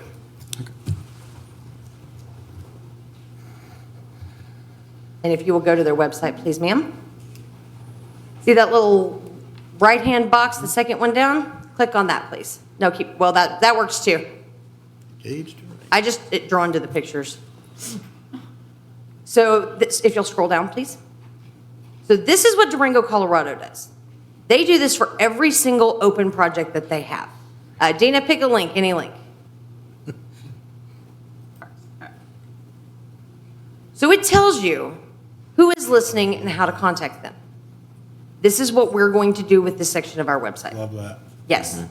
It also gives you links to any relevant projects, anything else you need to know. Scroll down just a little bit, Dina. Usually there's timelines. In this particular one, it looks like they've included a feed of the Twitter updates about it, or X. It will always be Twitter to me. But these are what these pages will look like for us under the new site. Right now, we're just trying to get the structure of the site up and make sure that we have all the content migrated over that needs to come over. But so to answer your question, Nathan, I'm not planning on any type of messaging board or anything else that has to be moderated or monitored. Sure. That said, one of the things that I found on these pages that I thought was really cool is every question that they got from the public was logged into Q&A. Okay. And so that was one of the notes that I made, and that's kind of what we've been doing a little bit already on like the Squaw Creek and the Home Rule projects. I'm sort of logging those things, and we're going to create. As a matter of fact, I'm working on the Squaw Creek Q&A right now. But this is the end game right here, is for there to be a one-stop shop. If you get on our website and you type in Squaw Creek in that search bar, boom, you're right there, and it links to everything you could possibly want and then some. It's essentially an index, and it also tells you who you're talking to when you provide feedback. Okay, Perfect. thank you very much. Anybody else? I got one question. I'm gonna put my Yes, sir. nerd glasses on. Well, then point them over there. Todd, are we managing the CRM on this to where we can automatically do updates? So like the request pages, the immediate data loads for projects and things like that. Are we managing that personally? Okay, perfect. I didn't know if we were utilizing a third party to have to send that request and. I send an email to Todd with a badly drawn photo on my whiteboard and say, please make this happen. And then he sends me an email back that says complete. It also goes for the department heads to run their own. Yes, and that we will decentralize eventually. Yeah. We're probably gonna start with municipal court, and we will train the department heads individually to work on their individual pages. Obviously, Todd and I will still be the master administrators. Yeah. But we want it where, like, if Michelle needs to go on there and update her court dates, she has the ability to do that. First, I got to get the hang of it, and then we're going to spread it out through everybody else. Perfect. No, the only reason why I asked is just because of the timely nature of projects and how Yes. quickly they pop Yes. up. And I know we've had citizens reach out and say, hey, this happened, and I never Yes. saw it on our website, so I Yes. just want to make sure. Yeah, that's one Awesome. of the things that we're really going to do going forward, and we'll regularly meet with staff and check in. Is your site up to date? Is there Yeah. anything that you need help with? That sort of thing. That's perfect. Thank you. Okay. Anybody else? Thank you, Rose. Okay, thanks, Yeah, guys. The accent Okay. colors are a little close to burnt orange for my taste, but good job. It's rust, okay? It's rust. And it Okay. contrasts well. We're going on to item 9, discussion and action to consider a partnership with local elementary schools to provide Thanksgiving meals to families in need with project not to exceed $2,000. This item makes me very happy.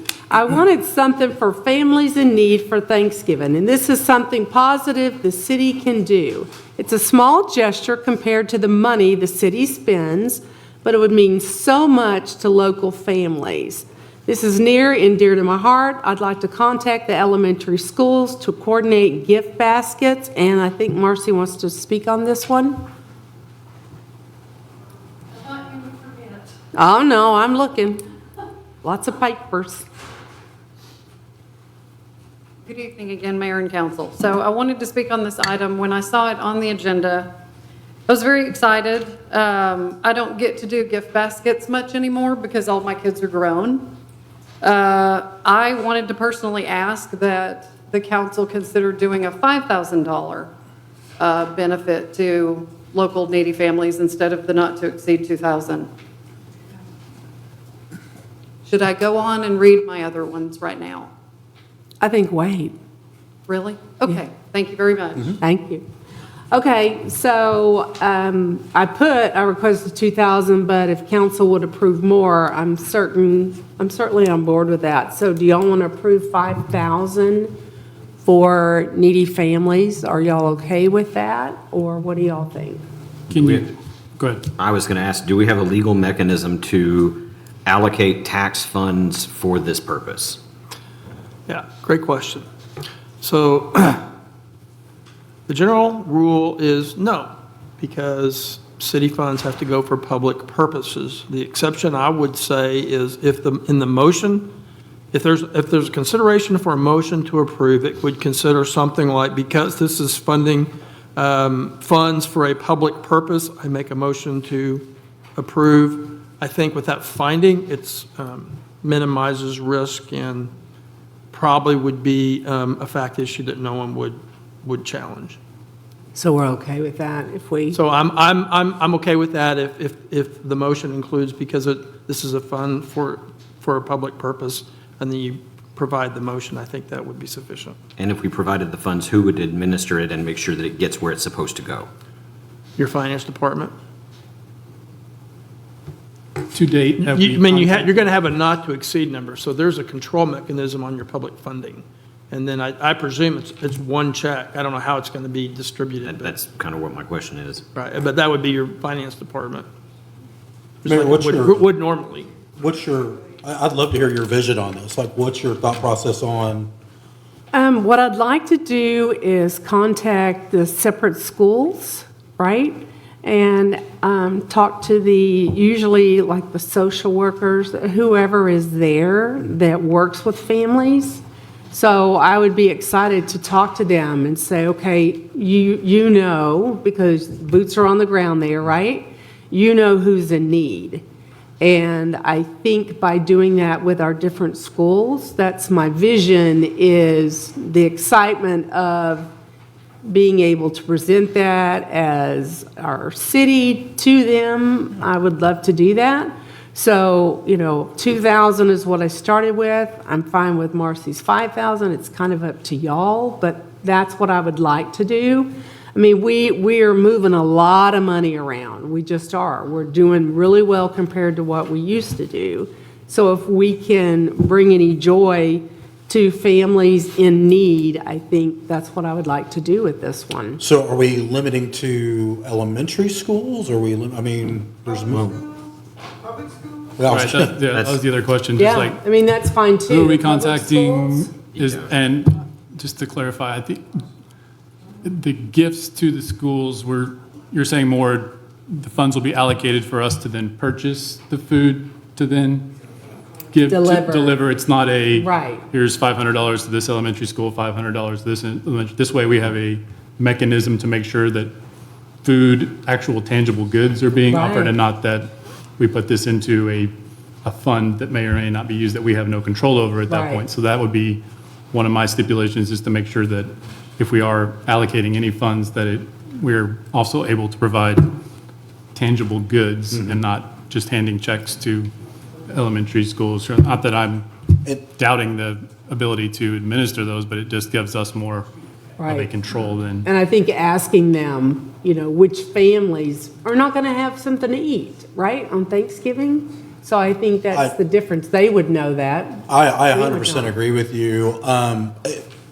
And just because it's a single sentence, so there's a lot of open gray area about the discussion point of this, because I'm all about giving anything we need to needy families and everything else. I just want to make sure that we're very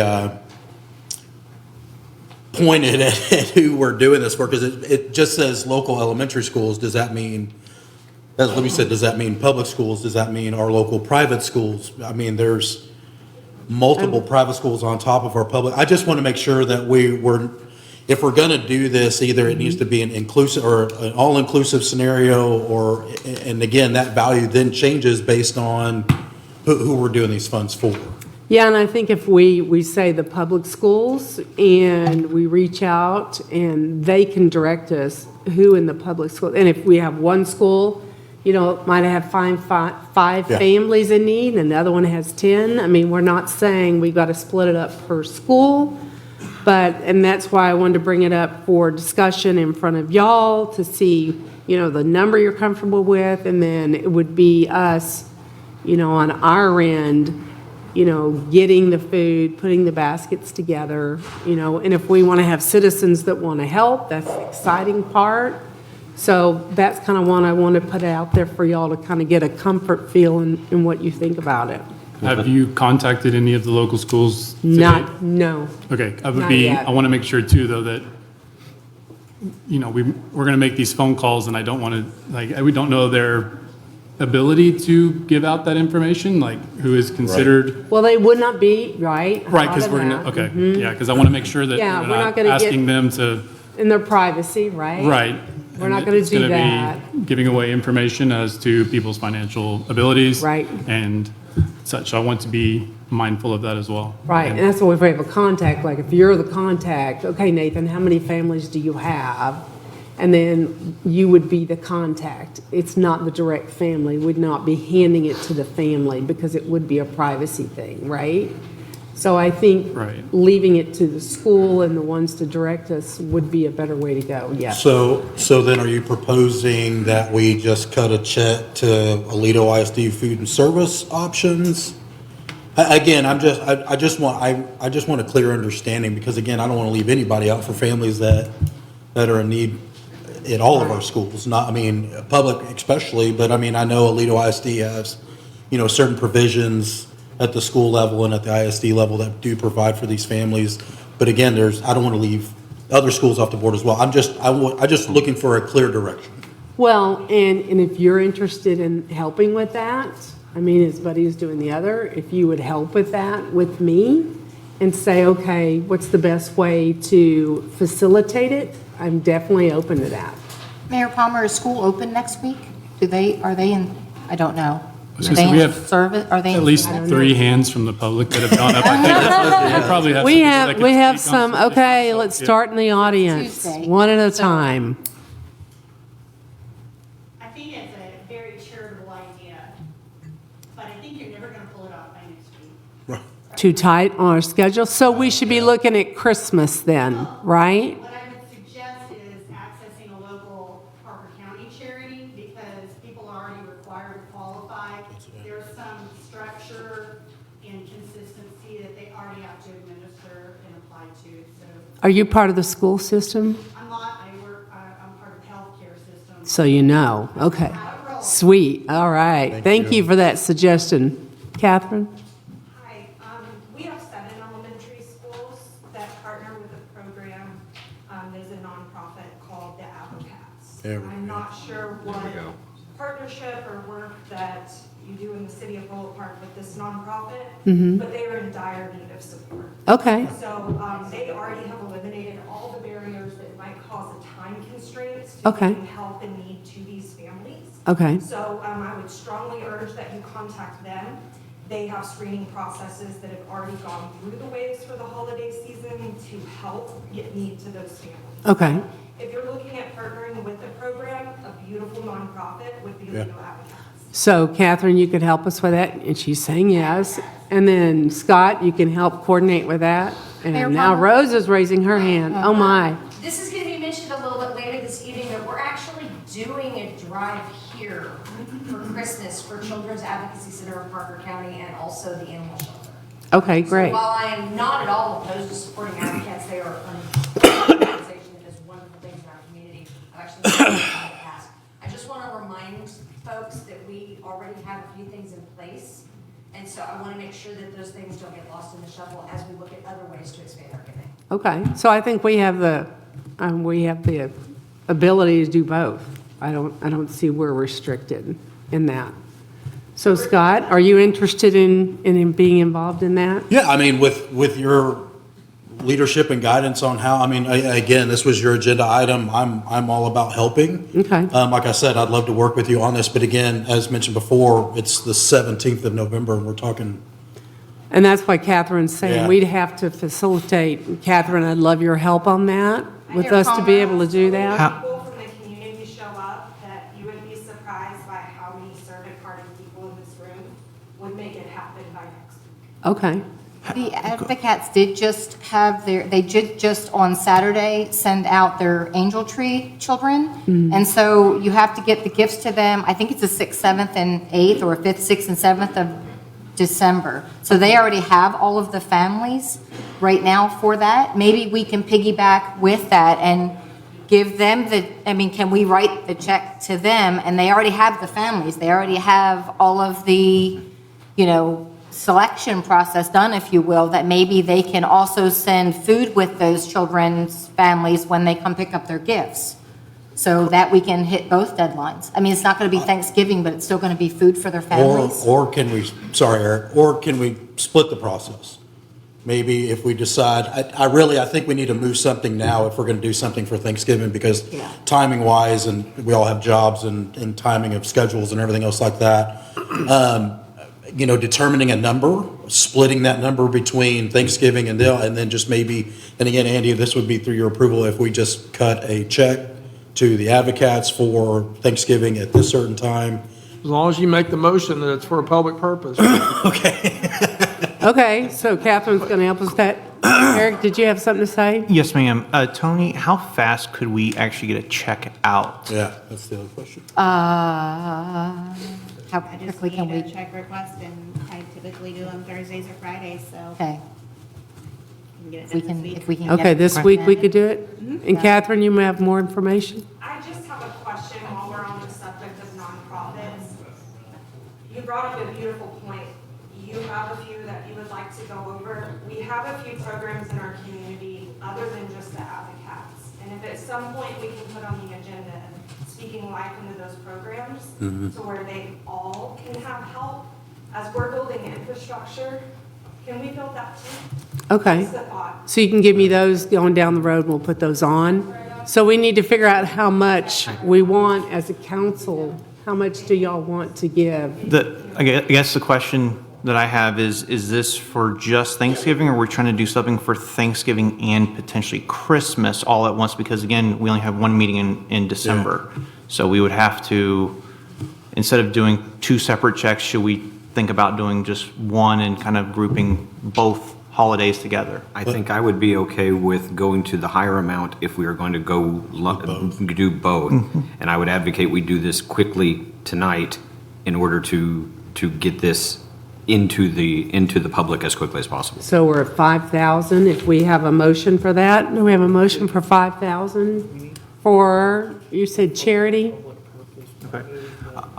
I'll make a motion to further a public purpose and grant a gift to the Alito advocates in the amount of $5,000, not to exceed $5,000. Okay, do we have a second? I second that. Okay, all in favor? Yay, make me happy. Thank you. Sweet. Something nice. We will take it. Okay, now we're moving on. Item 10, discussion and action to approve an ordinance of the City of Willow Park, Texas, amending the City of Willow Park Code of Ordinances, Chapter 1, General Provisions, Article 1.05, Boards, Commissions, and Committees, Division 1, adding 1.05.001, Commissions and Advisory Boards, adding 1.05.002, appointments for committees, boards, and commissions, adding 1.05.003, member conduct and removal from committees, boards, and commissions, and adding 1.05.004, operations of committees, boards, and commissions, providing for a repeal, savings and severability clauses, and providing for an effective date of ordinance.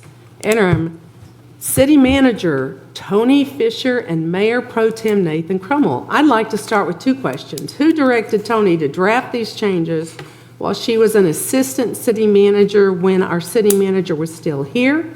By what authority did Nathan direct Tony to draft these changes? What does this agenda item do? It creates a new standard for appointment and approval for all boards and committees that block who? The mayor from even recommending appointments to any boards or committees.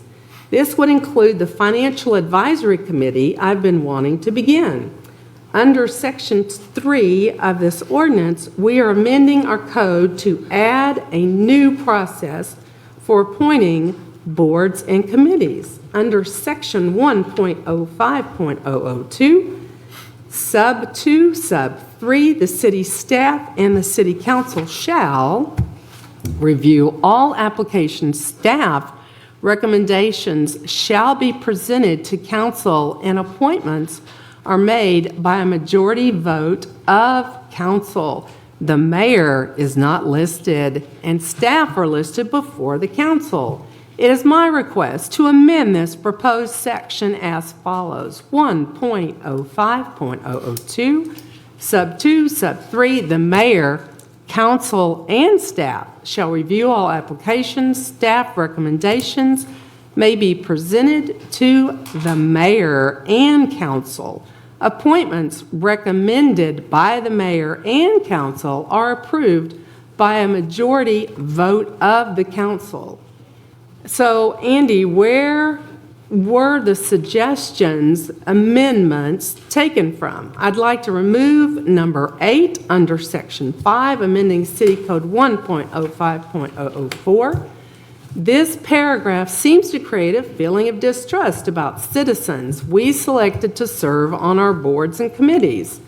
I am confident that these adults can determine any conflict of interest on their own, and there are already laws in place that define and cover such conflicts. What other Texas cities use this same language in their codes? Okay, so, can you answer that one? Where'd y'all get this? I wasn't part of the drafting. Another lawyer Judy firm was. Yeah. So Right. I don't know where they got these various provisions from. I couldn't tell you. I understand them, but I don't know what. So know where they came from? Okay, so, Eric, so you want to block the mayor from appointing members to boards and committees? Eric?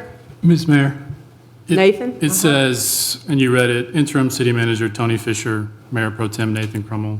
Right. You then went on your statement, and then you immediately turned to person not listed. Will you allow Right. Tony and I to please speak? And maybe it can help clear up some of these things first. I am kind of going in order.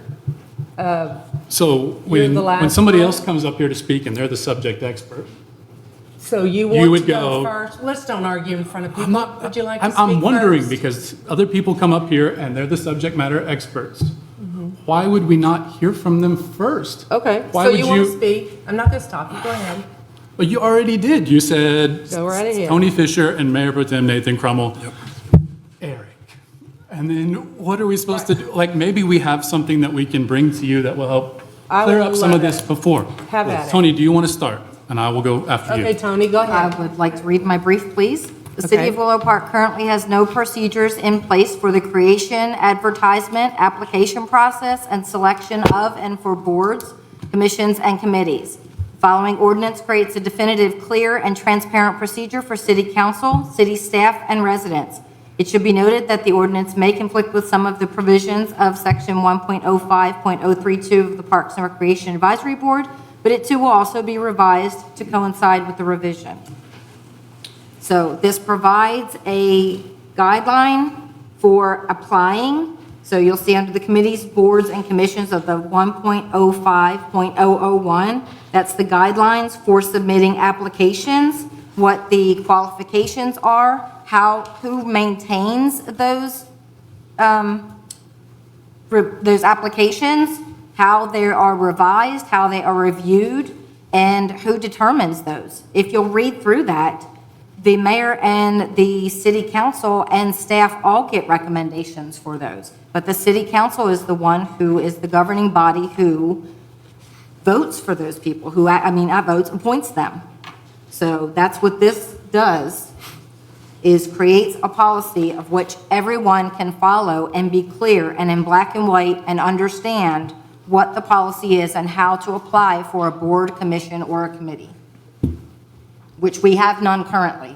Nathan, do you want to add to that? Yeah, I mean, Tony has it in here with the, one of the things in here, we have a reserved page for 1.05001 through 1.05030, and it's blank because we do not currently have a process and procedure. So the thought process was to add a specific guideline for how someone applies for and gets appointed to boards, commissions, all the things that we're doing, so there's not any confusion about how the process works, similar to what we saw earlier when we had city council appointment processes. We had, well, I submitted mine for an email to a council member. Well, I submitted mine through this portal. Well, I did this. Well, we didn't have it all together. We are now establishing, learning on the things that we've previously done this year in our appointment processes and establishing a process so that everybody has a clear, defined guideline of how this works.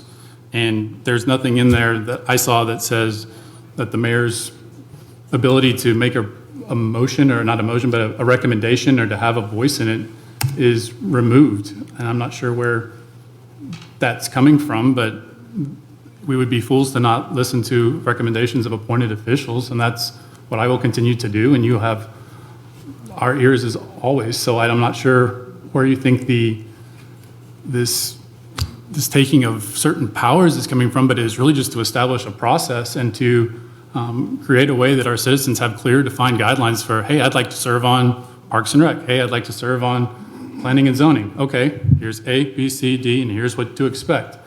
So if you have an issue with creating that, I'm confused as to where it is, because your input will always be listened to, and I'm not sure where.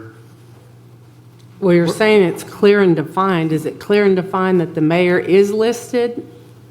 The mayor is not listed, and the staff are listed before the council. So it sounds like the staff is taking over, right? No, the staff gives recommendations on everything. If you look in your packet, we always have this right here, staff recommendation on every agenda item they give us. That doesn't change. It's the same process. It's just how it's worded in there is just staff will give recommendations. So I expect the people that do this 40-plus hours a week will give a recommendation to the volunteers up here so that we can have an idea of what they're thinking and how we should potentially proceed. And then we get to do this right here where we talk it out and figure it out from that point. So the staff recommendation was never to jump somebody in the line, but it is to listen to our 40-hour-plus a week individuals that do this, and that as their profession. So It's a point of contact. Right. Right, so the mayor, council, and staff shall review applications, staff recommendations, right? Yep, right there, May just be like you know. presented, right, to the mayor and the council. Appointments, recommendations by the mayor and the council are approved by a majority vote. So you are leaving the mayor and you're not cutting the mayor out, is that right? To me, these are city council meetings. Do you want to change the name to mayor and city council meetings? City council is an all-encompassing term, and if they're presenting it at a city council meeting, they're presenting it to you as well. We don't ask you to leave the room for it. It's still you. It's just a governing body, and it's the way that it's termed. So if it's important to you to have the mayor inserted in all these places. It's very important. Okay. I like Well, it. I see that it is. I appreciate that. That's great. I you're- do. it's That's not why a- I'm here. Okay. I appreciate that. I really do. I'm not sure why that's controversial to you. It's not. I just like it. We're good. Yep. You got it in there, I'm good. So, yep, if we put that in, and we have a discussion and action. So if we put the mayor in, do we need to wait to vote that in, to insert all of that information, put the mayor back in? You want to go ahead and vote then? It's up to y'all. I have a comment after everybody else has spoken. Go ahead. Oh, right ahead. Okay, so this is for all committees and all boards in the city, no matter what they are. And planning and zoning is very specific because it's statutorily based, and there are procedures that are required for that, specifically that our ordinances mirror. Other than that, there are no set statutory boards or commissions that are required in the local government code. So cities often have them as advisory committees, like a park board, a library board. There's all kinds that there can be, or ad hoc boards for a specific instance. And so because of that, other than planning and zoning, which has its own set of rules, I question whether the formality that's part of the procedures 105-004 are what may be best for the city. So this is a working committee. It's meant to be a working committee. It's meant to be an advisory, purely advisory committee to the council and the mayor. And so here's what the procedures are in here. I'm not saying these are bad or good. I'm just saying, do you want them? Is this the most effective, efficient way for a board to function? And I'm just pointing them that. I'm not saying yes or no. So one is they have to present a quarterly report to the council, if that's what you want. Every quarter they have to be here and they have to report to you. Most P&Z does statutorily on everything that they do, because you can't act on a plat or zoning item without their recommendation, whatever that is. But other boards aren't necessarily that way. You have a quorum requirement, which is only required under Texas Open Meetings Act.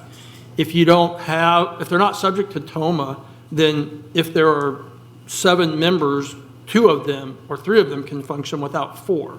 So like, for example, that's what I think what Gene was talking about with the Charter Commission. I think maybe they had an issue with a quorum one time. Another issue is, do you want all your boards to apply Robert's rules? Robert's rules generally are advisory with cities, not mandatory, because they can become very complicated. Just a thought. And then they have their own email accounts from the city. That's a lot of work for city staff, depending on how many boards you have. I definitely think that's a good thing for council and P&Z and BOA. So I'm just trying to point out the formality of the working of ad hoc committees or recommending committees, whether that's what you mix and match, take it, leave it, whatever. I'm just pointing it out that those are in here if you want to consider them. Okay. Any other discussion on that? Do we currently have members on boards and things like that we do not have an application for? Yes. Are they old ones or? No. I've seen the new ones, but I haven't seen. So the newest people don't have applications? Correct. Okay, so we should rectify that, right? Yes. Because I Okay. mean, being on planning and zoning, I had to reapply every, what was it, 3 years or 2 years? 3 years?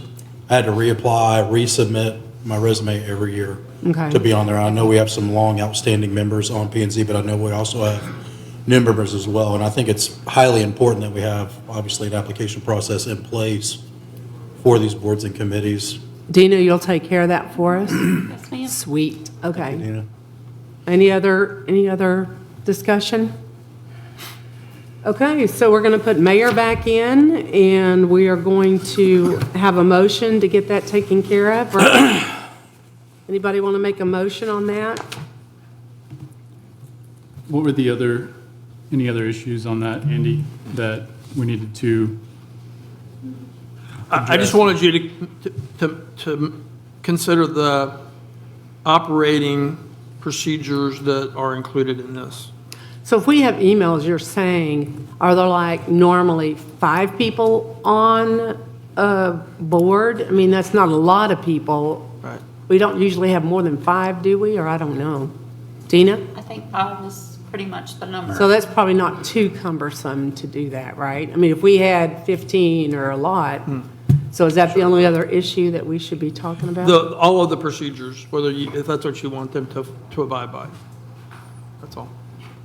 Do any of them give you pause, or you see more potential headache in one more than the other that you would advise to potentially Well, amend? I think the more formalities you have, the more,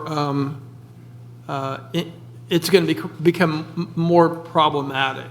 So if you have a library board, they can't meet unless you post an agenda, and it's got to now be 3 business days before it's posted. So we're going to have to go through the procedure that we do with the council for posting every library agenda. If there's not an agenda, they can't meet. If they don't have a quorum, they can't meet. So I don't. And we do that now. We do that with our boards. Okay. Yeah, we Dina's do kind all of that. in charge of that, aren't you? Yeah, well, If there's various submitted. people. I think that probably needs to be funneled back to my office, since I have the Yeah. rules and regulations about Right. when we Yeah. post and don't post and that sort of thing. There are various people that do handle other agendas than me. Parks, I help oversee that one, but the others I do not. But like Mr. Gene Martin said about the home rule committee, that they got bumped out because somebody forgot to post an agenda. So I've not been a part of that process, so that Probably needs to should come to all- you. That probably should funnel to me, just because I'm aware of the rule and the timeline because of the agenda that we have to do for council. So do we have like 5 boards? I mean, I don't even know how many boards. When I asked before, nobody Honestly, could tell me who's on a board. I'm not sure either. We have Parks. We have Parks, P and Z, BOA, BOA, and then home rule. CIP and home rule. Yeah. So it'd we have kind of be 5. good to know who's on that. You know who's on every board, and I just never got that, right? Yes, we do have lists of who's on the boards. When you Okay. have reappointments to those boards, we Okay. update our list with the contact information. Okay. We do have one member that has an incomplete application, so we do need to get that rectified so that we have correct information, because I was asked for contact information and I had to funnel back through some other stuff to find the contact information. So it Okay. just makes it easier, and then we just put everything together for that board. So you can take care of that for us. Yes, ma'am. The other thing to consider is all of these boards have board chairs too. So I don't know if necessarily we need an email address for every single person on that board. I'm sure we could Do we deflect. have to have an email address for everybody? That's what it says. That's in the new ordinance? Well, they have a city email address. Well, I understand, but, Yeah. yeah, okay. Could we deflect to like a departmental or a board email address, Andy, or I don't know if that's, versus individualized? I don't know how you, or- I'm not sure how that happens. I don't We know how that simply would do work. the staff liaison, so whoever the staff liaison is, that's the contact person for the P and Z. Yeah. And then staff actually communicates with. Yeah, sure. Yeah, as a body, so that. Right, I understand. Okay, all right. You could So- do that if that's do what we you want. send out And I'm just asking because I don't know, Tony, do we send I'm out sorry. emails saying we need a meeting on so-and-so day? Yes. And do you have? Well, we have them set. And you meet on these days? Correct. Okay, Yes. that's what your liaison does? Yes, ma'am. Okay. Okay, so we ready for a recommendation of a motion? So, quick question, so section 5, A, number 11 has the email accounts, so we would then just, under the motion, say, we're cutting that out specifically. You could. Correct? Yeah. You could. Okay. Do we need to add anything to funnel everything to the city secretary? Does that need to be included in any place, or? You can. It's going to be part of her job anyway. Well, and I think but- I read that in the charter draft. That's that our- that's yeah. gonna be part of my job. It's been my job everywhere else I've worked. So I've been in charge of the boards and reappointments and those kinds of things. It So we says don't that they're need that? entitled to utilize city staff in here already, so I don't know that you specifically need that. That's redundant then? Would be. Let's move on. Okay, sounds good. Anybody other discussion before we make a motion? No? Okay. So I'm going to make a motion? Go ahead. Yeah. I agree, Robert's Rules of Order sounds good, but it can be a problem. It can be a minefield. This is the condensed version. Yeah. Go to sleep. There was one other thing, I'm sorry, that we had on the last working day for, apologies, 1.05.002, Section 2, Number 2, it states in there on the fourth line down that the applications will be due to the city on the last working day of October of each year. Can we strike the date of that? Because sometimes they're revolving, and that way we just take the date out completely. And that coincides with the P and Z one that's done as well. Andy, you can take that out? Sorry, say it No, you're again. fine. That was conversation. It states in there, applications will be due to the city on the last working day of October of each year. And we strike the date completely since that sometimes vacancies arise and we have to receive new applications. So just take that sentence out, you Correct, mean? yes. Yeah, sure. Okay, anything else? Okay, do we have a recommendation for a motion to do the fixes on that? Get that done? How do you want to word that, Andy? With amendments as Yeah, with discussed? amendments as Well, we discussed. you can make it in the motion, you can say as discussed, or we can go through here and say so moved. Whatever your pleasure is. So we can say add the mayor in and then take the October out, those are the main things. So anybody want to make a Andy, do you- motion to do that? Well, do we want to, I think you've got a really good point, and I think, Andy, you've got one. Do we need, while I really think that there needs to be structure around some of these, are we going to be overly burdensome by forcing Robert's Rules of Order on these boards?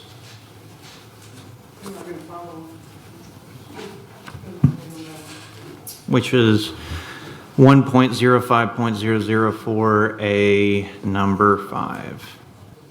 Right.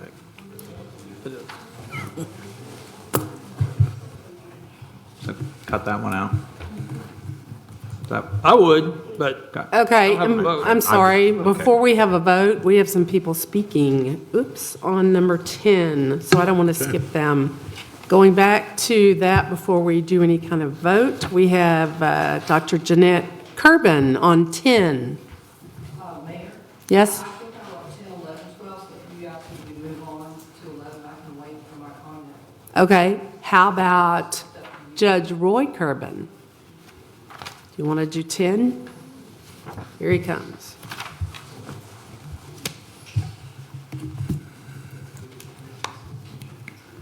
Thank you, Mayor. Lloyd Kirby, 221 Vista Drive, Middletown. Council, I hope you're doing well this evening. I'm going to say this very slowly because I think you guys don't understand what this is all about. I'm going to clear it up for you. This is some information that you can get and you should already know. You should have it memorized. Legal summary. Mayoral authority in a Type A general law municipality of Texas. Under Texas Local Government Code, Chapter 22, the mayor of a Type A general law municipality serves as the presiding officer of the governing body and retains specific statutory duties and powers that cannot be modified or removed by local ordinance or codification. These duties include presiding over meetings, enforcing ordinances and state law, supervising city officers, and voting in the event of a tie. While a city council may adopt ordinances and clarify meeting procedures or administrative processes, any attempt to diminish or reassign the mayor's lawful authority, restrict the mayor's ability to speak or preside or otherwise alter powers granted by the state law would be in conflict with the Texas Local Government Code and therefore void and unenforceable. Attorney General opinions reaffirm that general law cities may not by ordinance change or limit the statutory authority of the mayor. Accordingly, any updates to the city's code must remain consistent with these state mandated provisions. And that's what you've been trying to do all evening and what you laid out in your meeting material for tonight. Example or case opinion, Texas Attorney General opinion, GA 0380 2005, reaffirmed that general law city councils may not alter the mayor's statutory authority by ordinance.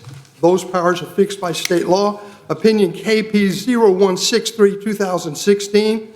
I can throw those numbers as well as you knuckleheads can. Held that a type A mayor retains inherent supervisory. I'm not going to do this. Mayor. We're not going to be name called. It's not going to happen. I'm sorry. Okay, move on. Go ahead, I'm sorry. Boy, it hurts when the truth hits home, doesn't it? Held that a type A mayor retains inherent supervisory and enforcement powers that cannot be reassigned. Bottom line, I'm talking slowly for you guys.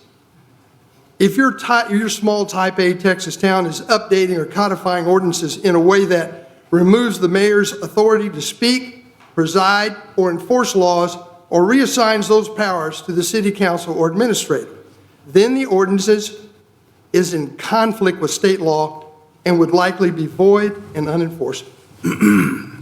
Finish it up. Round 3. Try and stay with me. What the city council cannot do. The council cannot lawfully strip the mayor presiding authority, remove the mayor's tie-breaking vote, prohibit the mayor from expressing an opinion or participating in discussion during meetings, though they can adopt rules of order applying to all members equally.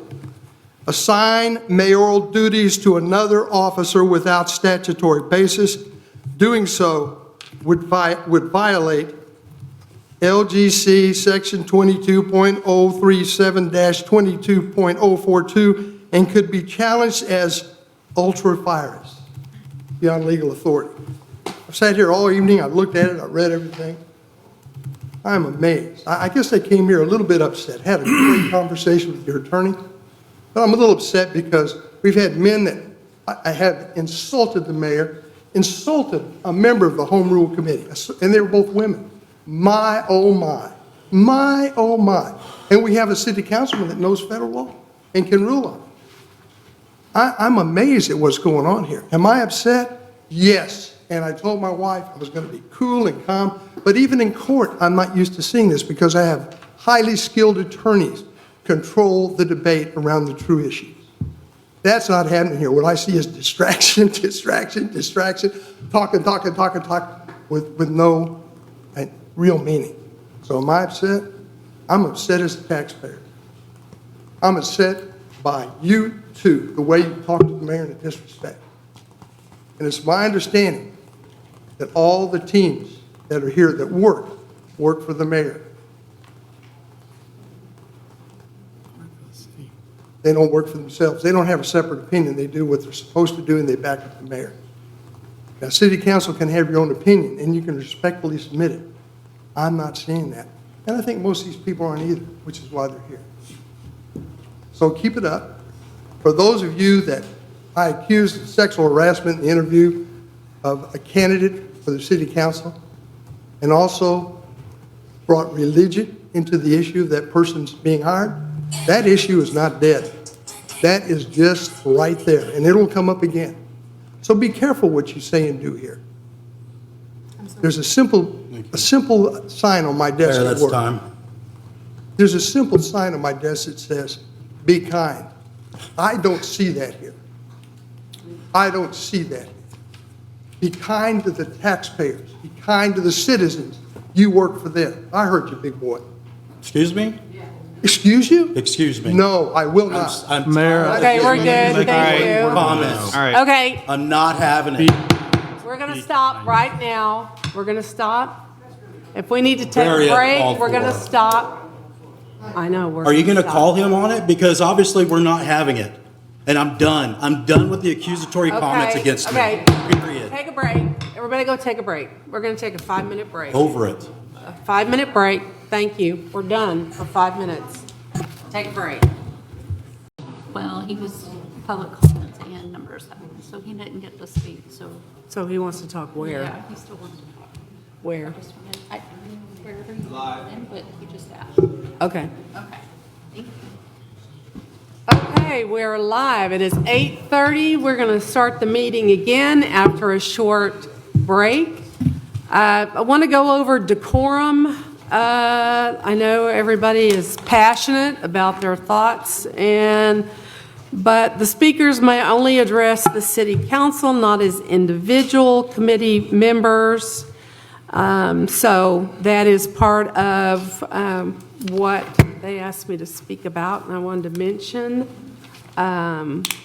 So I did want to say that, Scott, that calling them out for doing that, I agree. I wanted to do that right now, okay? All right, so now we are back. We have one more speaker that wants to talk again on 10, so before we take a vote, Scott Karen wants to talk again. Is that right, Scott? I mean, if it's not on 10, it's on something not on the agenda, so if it serves you better to wait to the end for that, I'll do that. I don't want to wear this down. So if you got momentum and you're feeling on this, run with it. At the end where? Wherever you fit me in there. I think now's a good time. It has nothing to do with this. What does it have to do with? Which one? Should I move It's you? a non-agenda item. It was supposed to be at the. Public comment. Yeah, so you were on number 7, and now you are at public comments. Yes, ma'am. Do we want to go ahead and get that done? Does it I think we ought matter? to finish the agenda item before. Yeah. we Okay. do something. All right, so let's go ahead and go back to the agenda item that we were working on. Number 10, so if somebody can make a motion to make the changes that were suggested, let's go ahead and make a motion. Anybody? Parliamentary inquiry. I have an inquiry. It was stated earlier from a public comment that we were trying to take away authority granted in the Texas government's policy. And is the city council doing that? No. Okay, thank you. Okay, so Go that's ahead, not Mr. changing And I- what we're doing, right? And I can go through what I've heard the comments to be if you want me to clarify that before motion's made. Yes. Okay, so this is what I have heard.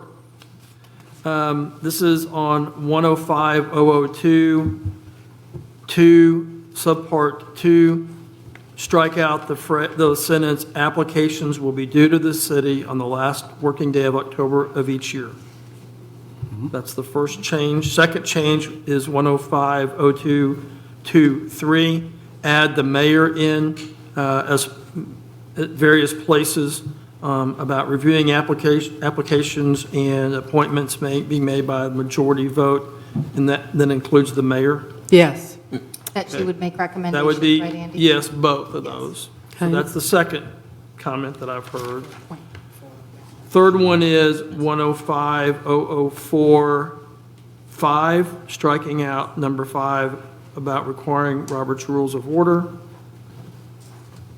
And then the last one I have is 105-004-11, which requires every member having a city email account. Those were the comments I heard. Would you clarify on 105-002, Section 2, Section 3? Right. City staff, mayor, and city council shall review all applications, appointments made by a majority vote of city council. Right. Okay. I think we want to insert the phrase mayor, comma, city council. Right. just to make sure that that's included. I understand that city council can include mayor, and it does at times, for sure. Okay. I think just for clarity's sake, why not put it in there? Okay. Is that it? All the changes? Yep. Okay, so now, does someone want to make a motion with those changes?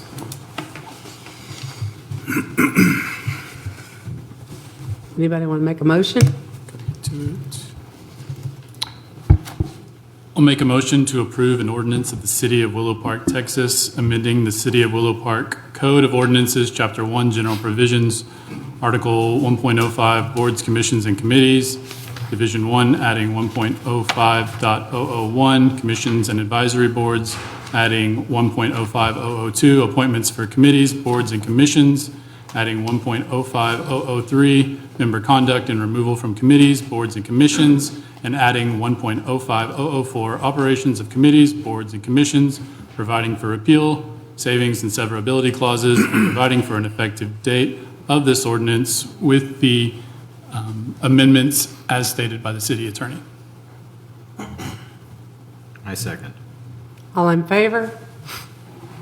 Okay, passed. Moving on. Item 11, discussion only. To discuss and consider the ordinance of the City of Willow Park, Texas, amending the City of Willow Park Code of Ordinances, Chapter 14 zoning, Article 16, commissions, 14.16.003, membership and terms, 14.16.004, procedure, 14.16.005, duties and powers, and 14.16.006, staff support, providing for repeal, providing for savings and severability, providing for publications, and establishing an effective date. Interim City Manager Tony Fisher and Mayor Pro Tem Nathan Crummell. To start with, this item removes the alternates I appointed in August under authority given to the mayor by our current ordinances.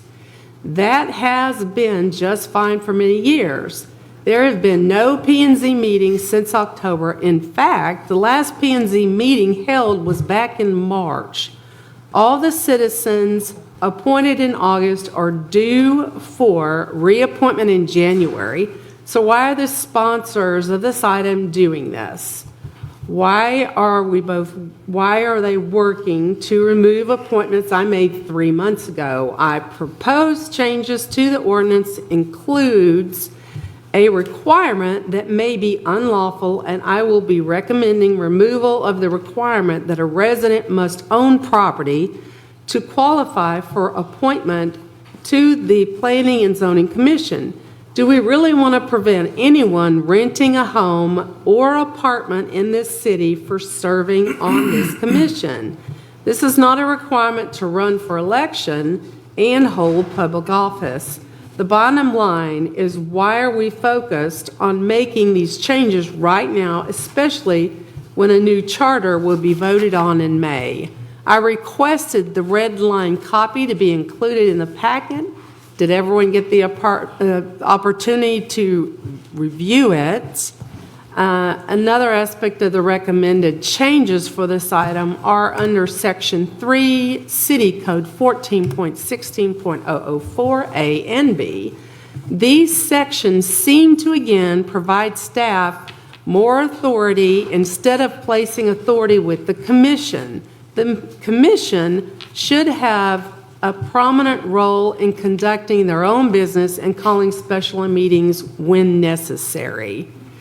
So, Andy, what other cities have this specific language for the P&Z Commission, and who recommended these specific changes to our codes? Do you want to hear from the sponsors again, or do you want I think Mayor Pro Tem and.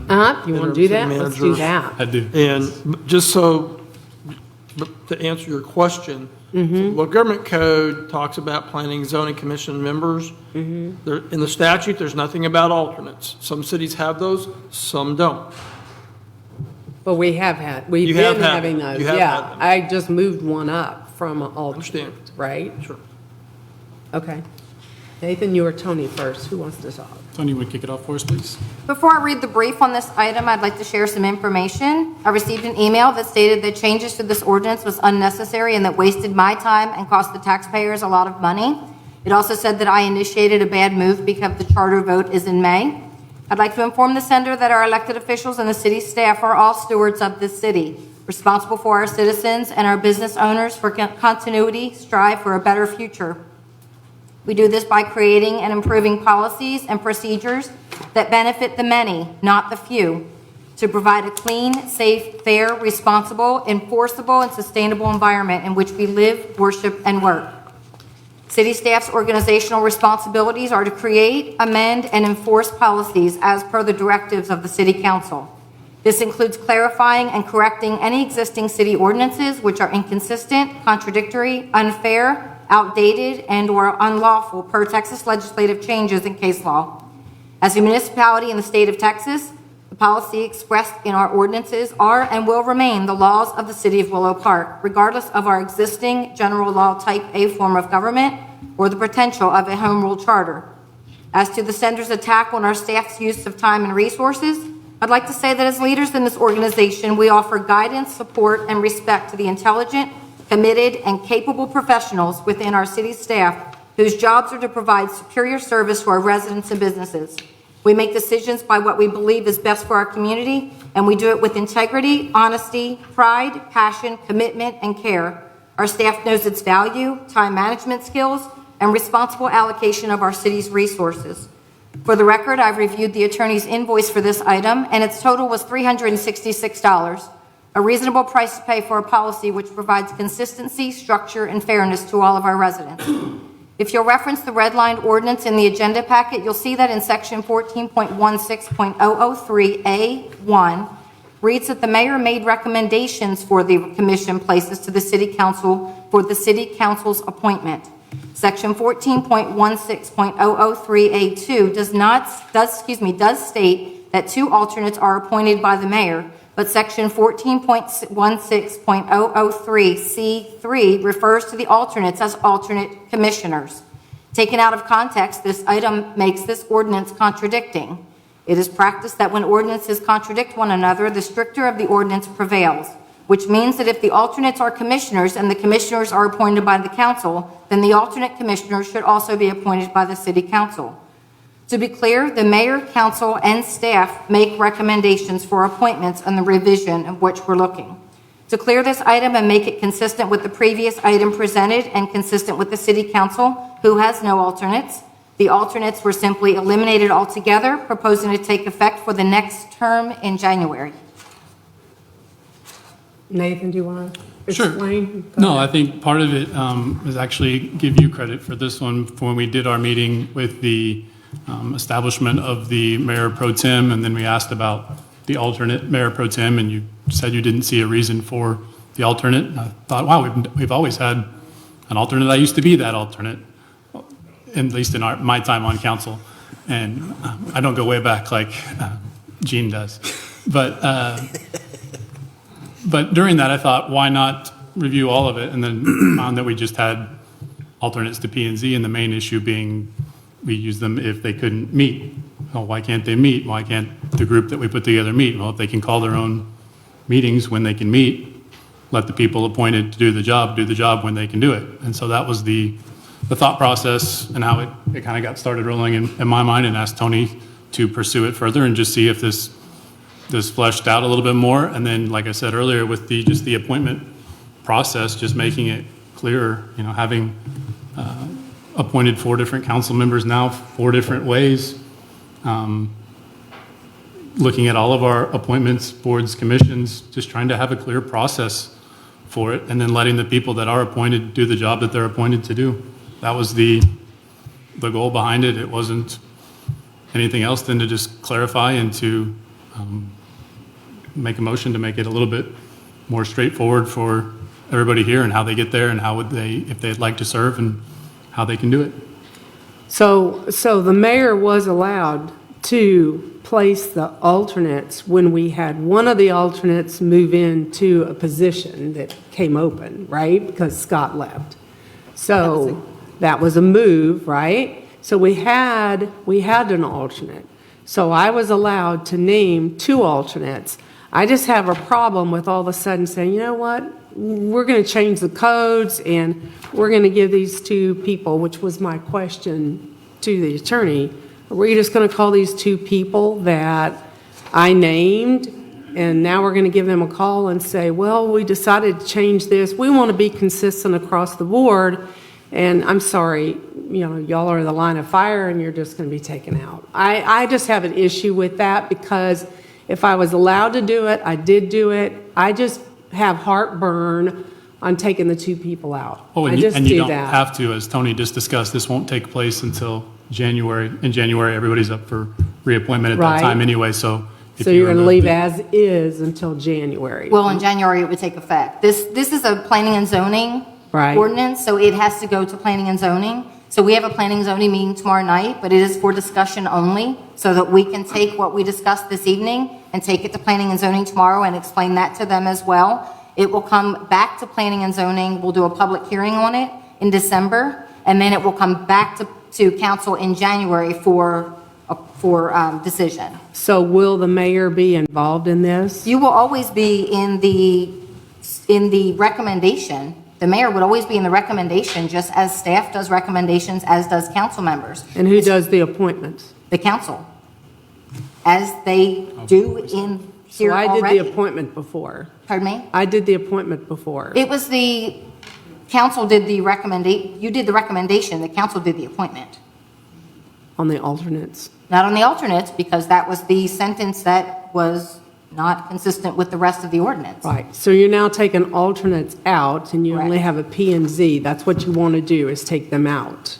Because no other board that we have has alternates, yes, ma'am. Okay, and I don't know, but in the past, have you had problems having quorum on P and Zs without using your alternates? No differently than any other board. I mean, have or you had that a commission lot, we have. Scott? You were on the P and Z. We haven't met since, you haven't had a meeting since March, but was that an issue? Did you ever use alternates? I was an alternate, and at any point in time when I served as an alternate, I never even got to vote because we always had quorum. There were, again, in P and Z, minimal because of the development process when I was on over the 8 years. It was very minimal, 1-2 meetings. Did you use them? Maybe 5 out of the 8 years that we either didn't have quorum and had to use an alternate. But it was well advised ahead of time that we needed to have quorum to make that. So, but like I said, that's an 8-year process that, 2%, 3%, or whatever of those meetings that we had, so. Okay, and this one is, The ability of the boards, commissions, and everyone to call their public meetings, like I said, giving them the ability to call it when they can meet.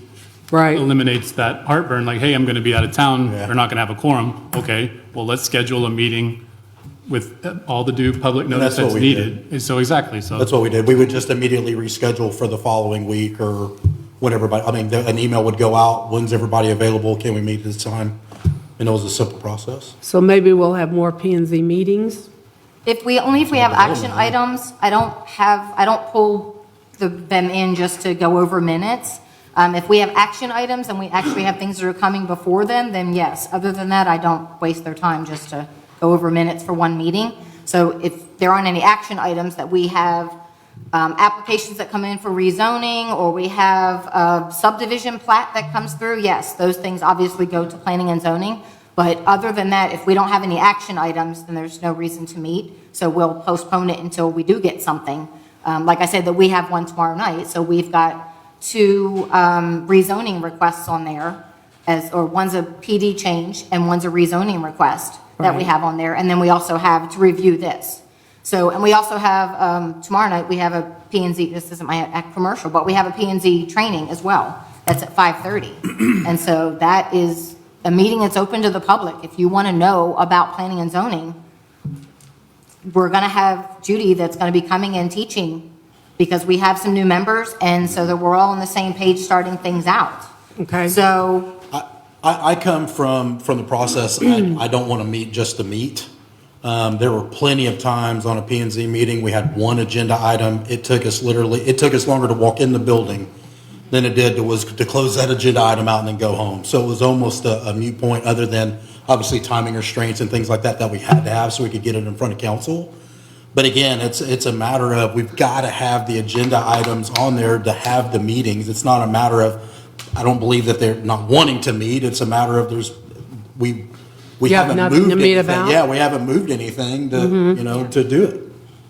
Okay, any other discussion on that before we move on? Mayor Palmer, I do want to do one thing, the special meetings, the other thing too of adding that, the reason behind that is also we have what's called a shot clock.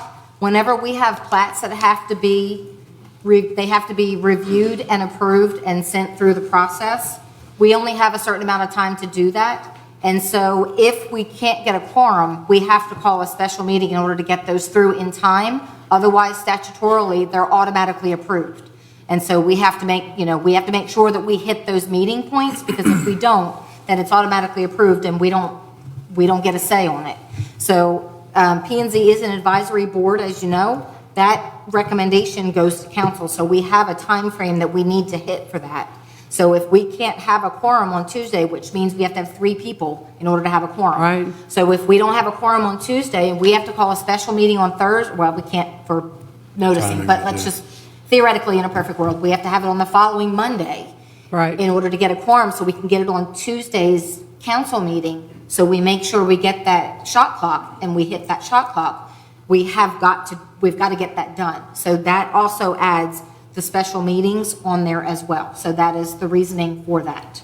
So we're set up for tomorrow night for P&Z. Correct. Okay. I do want to say that, I'm not going to read through my whole deal there, but I do want to say that you are correct in the corporate limits. We have in the board and commissions that the ordinance that you guys just passed, it says that it's reside within the corporate limits of the city of Willow Park. It doesn't say that you have to own property. So I definitely agree with changing that it says that they just have to reside within the corporate limits. Okay, So so that I was- like that much better, because I just don't want to restrict it away from Completely agree. somebody that I know around here Yes. rents. Completely agree. They're as not fair. invested and as anyone else that owns dirt. Right. I agree. Okay, so we'll get that part fixed. Okay, any other discussion before we move on? Nope. Okay, so item 12, discussion and action to approve the creation of a Citizen Financial Oversight Advisory Committee. I want to appoint one citizen to this committee and ask that each of the council members also appoint one citizen as well. This is another great way to give the citizens a voice and a deeper insight into the business of the city.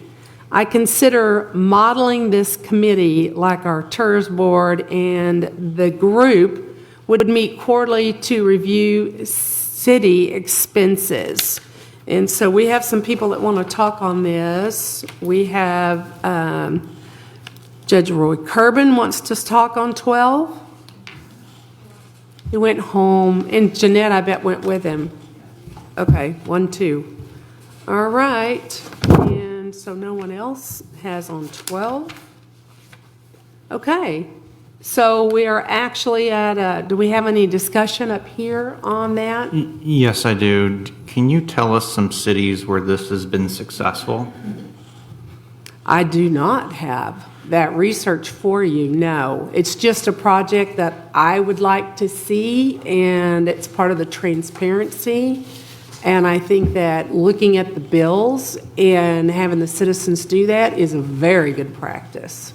So I want everyone watching this evening online to go to your favorite web search engine and type into the search browser, Citizen Oversight Committees of City Council.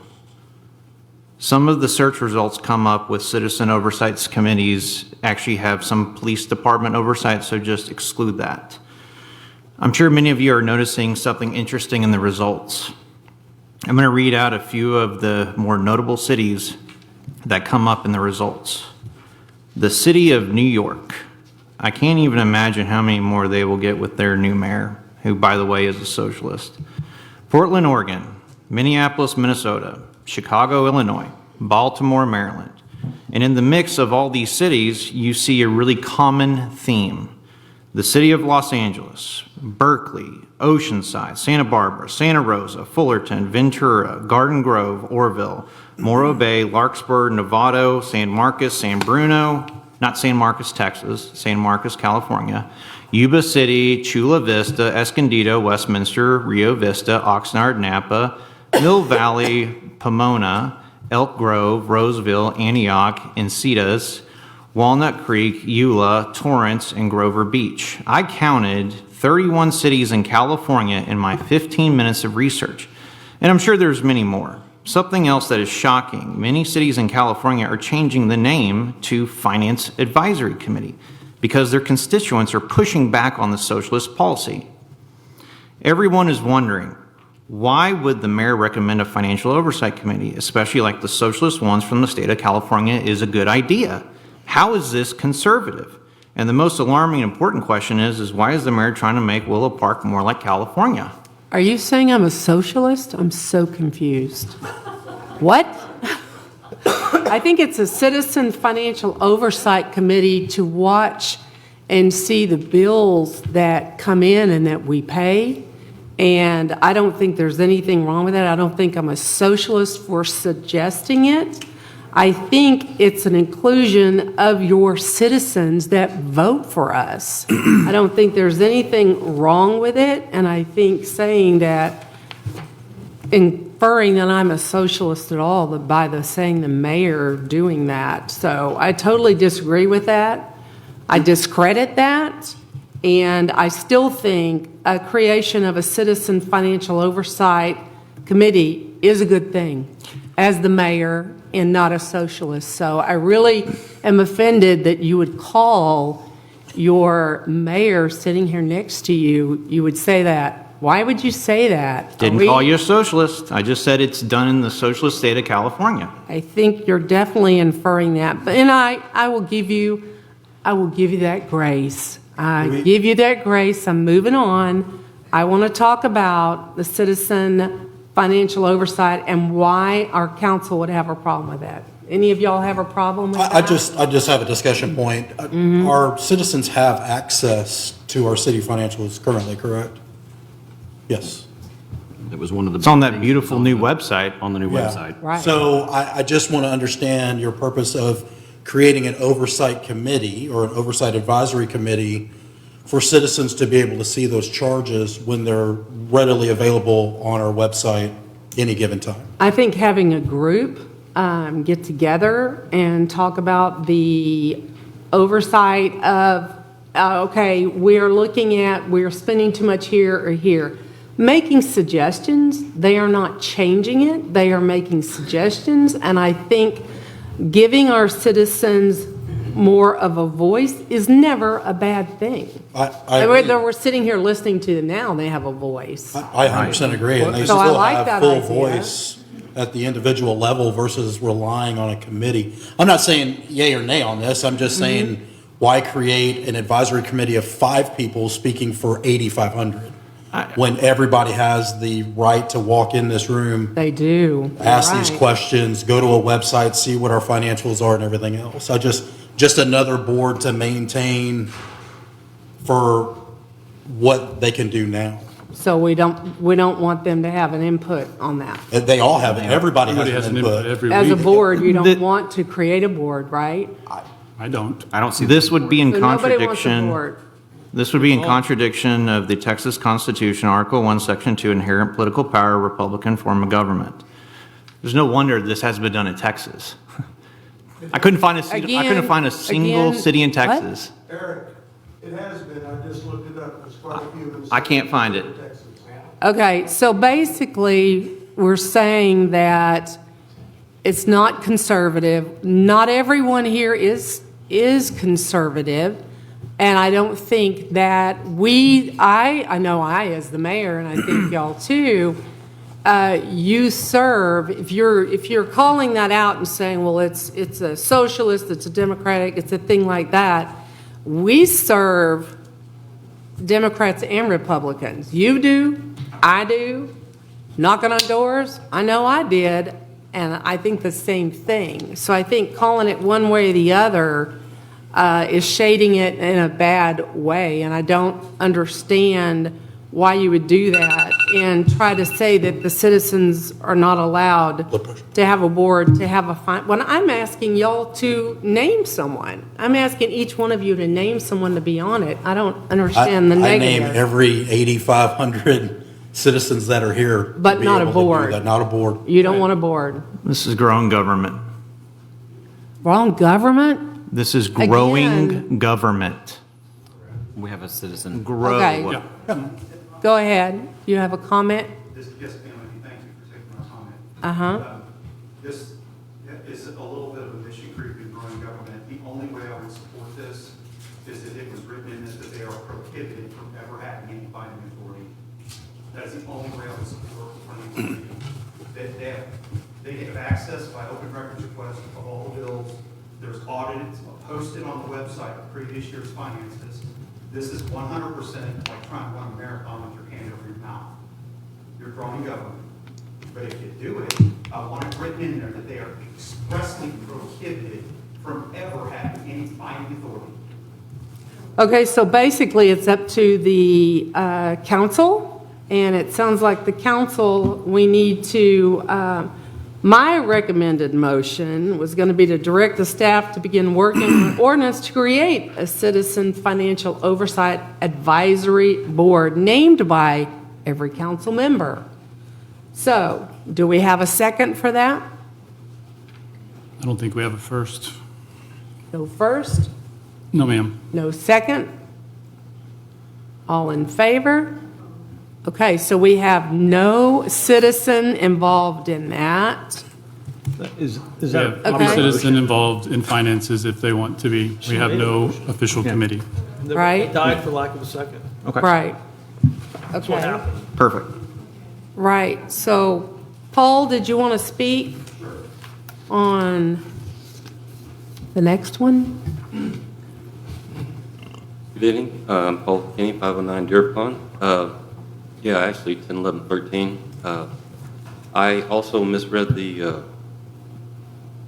new ordinances, and now that the mayor's happy that city council's taking care of her, I'm happy. I want to say this is a very productive meeting, a very good meeting so far, and I want to thank you all for your service. Oh, and I'm a fan of the Squaw Creek Road. I don't live there, but I know I've hit 1,000 potholes. I'm also a fan of the Bankhead Highway project. I didn't quite get the status on that, but we're a freeway community with no east-west roads, and Bankhead would give us something to alleviate the service roads overfilling. So if we can do that, I'd be happy. I thank you for your time.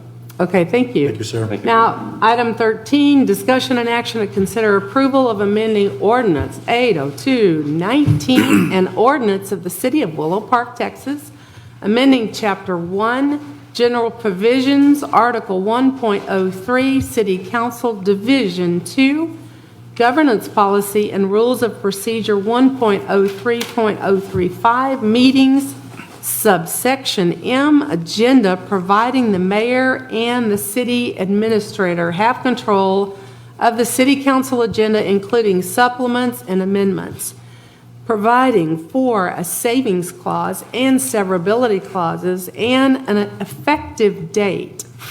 City Attorney Andy Messer. So I'm very excited to be back on the agenda. So, we have any discussion on number 13?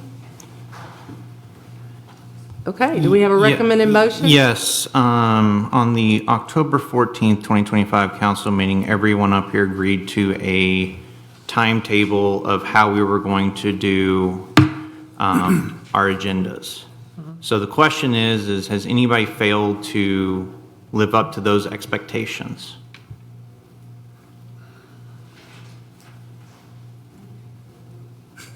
Andy? I think that's a city secretary question. City secretary question? I would say it's still a challenge, yes. Still a challenge, okay. Still a challenge. So, Things is keep it, getting moved around. but Okay. Yes. and is it many people or one person? Mainly one person, but a couple of times it's been other people involved as well, but, yeah. Hey, Eric, would you reiterate what our that way it just brings everybody up to speed on basically our time of acceptance and things like that? Would you just go over that? Yeah, we were supposed to have preliminary agenda items submitted to the city secretary by 12 p.m. on the Monday or 5 business days prior to a scheduled city council meeting. The final agenda shall be provided by the city secretary designee to the council meeting, to the council by 12 p.m. on the Tuesday or 4 business days prior to the scheduled city council meeting. And then that way, the next day by 5 p.m., the city secretary can then have it submitted. Thank you. That's the week before of the council meeting. Correct. A regular council meeting. Regular schedule, yeah. That's for posting on Wednesday. That's right. So the week before, it's a Monday and a Tuesday and a Wednesday before the next week's regular meeting. Regular meeting To on be our Tuesday. 3 days. So by ordinance, That's going to change this next week with Well, Thanksgiving, but. Right, it changed for this meeting, and because It of did. the holiday for November, I think confused people about what we're doing, so if we could get something in more permanent, this is the way it is, period. Yep. That's what we need to do. Yep. Because it's still flipping, flopping back and forth, and honestly, it's a challenge. I've been doing this for quite a long time, as most of you know, and I've done probably 1,000 agendas or better in my lifetime, and this has been the most challenging process I've ever had to deal with. So we can get something nailed down, it would definitely help to where we have something in writing where everybody knows this is it, period, no matter what. That would definitely help. And Agreed. it does mess it up when it's the legislature. I'm sure the city secretaries of Texas are going to be rallying at the next session saying, why did you do this? Because it is a nightmare.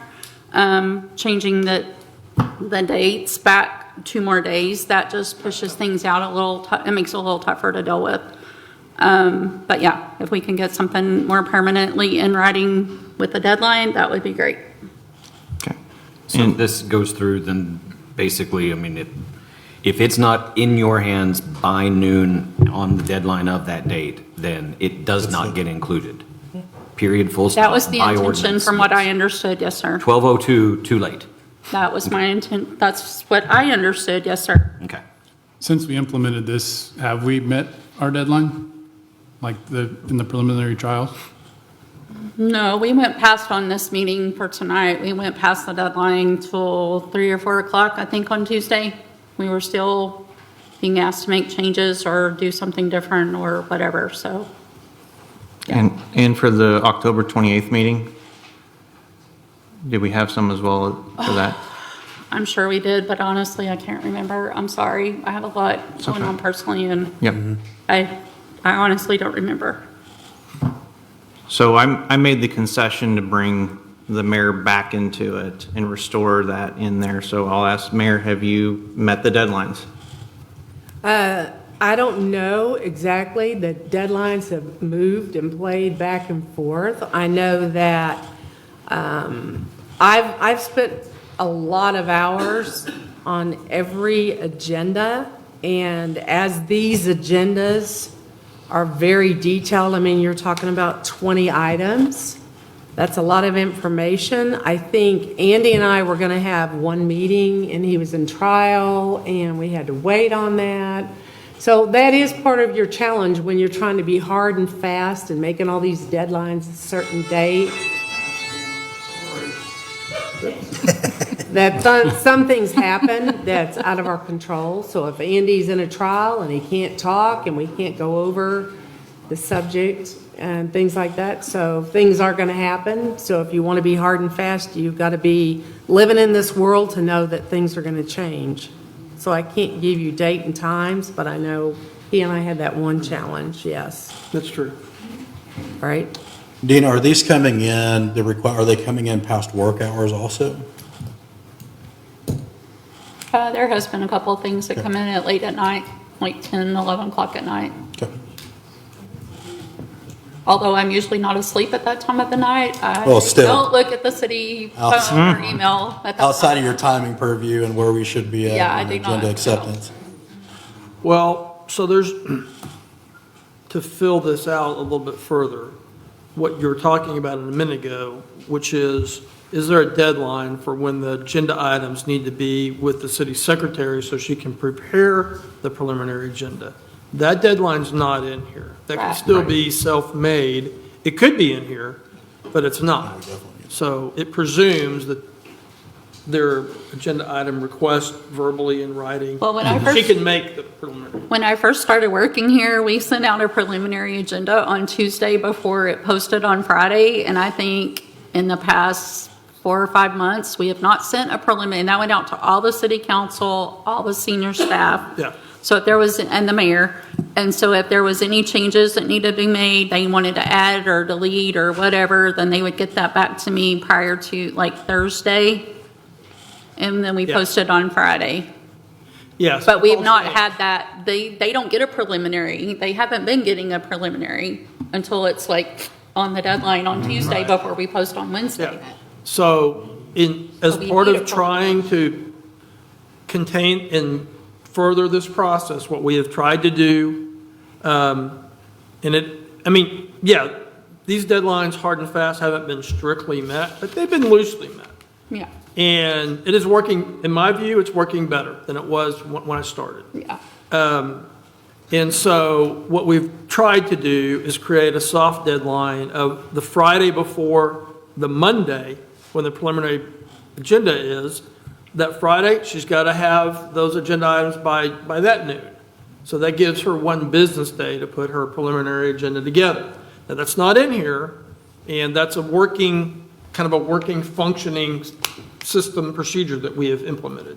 That will work well. So just kind of fill this out fully, so besides what's in writing, you know what's in practice, or what we've been trying to do. Any other discussion?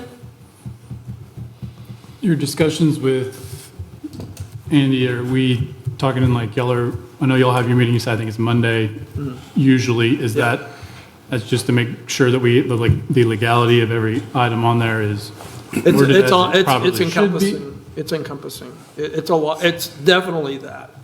And it can be other matters as well. We have a standing call. Right. And that definitely is part of it. Are there- That's what she's talking about. I was in trial one Monday, and I couldn't do it Monday, so I got to do it Tuesday. That was a problem. And that's, other people in our office. Things happen.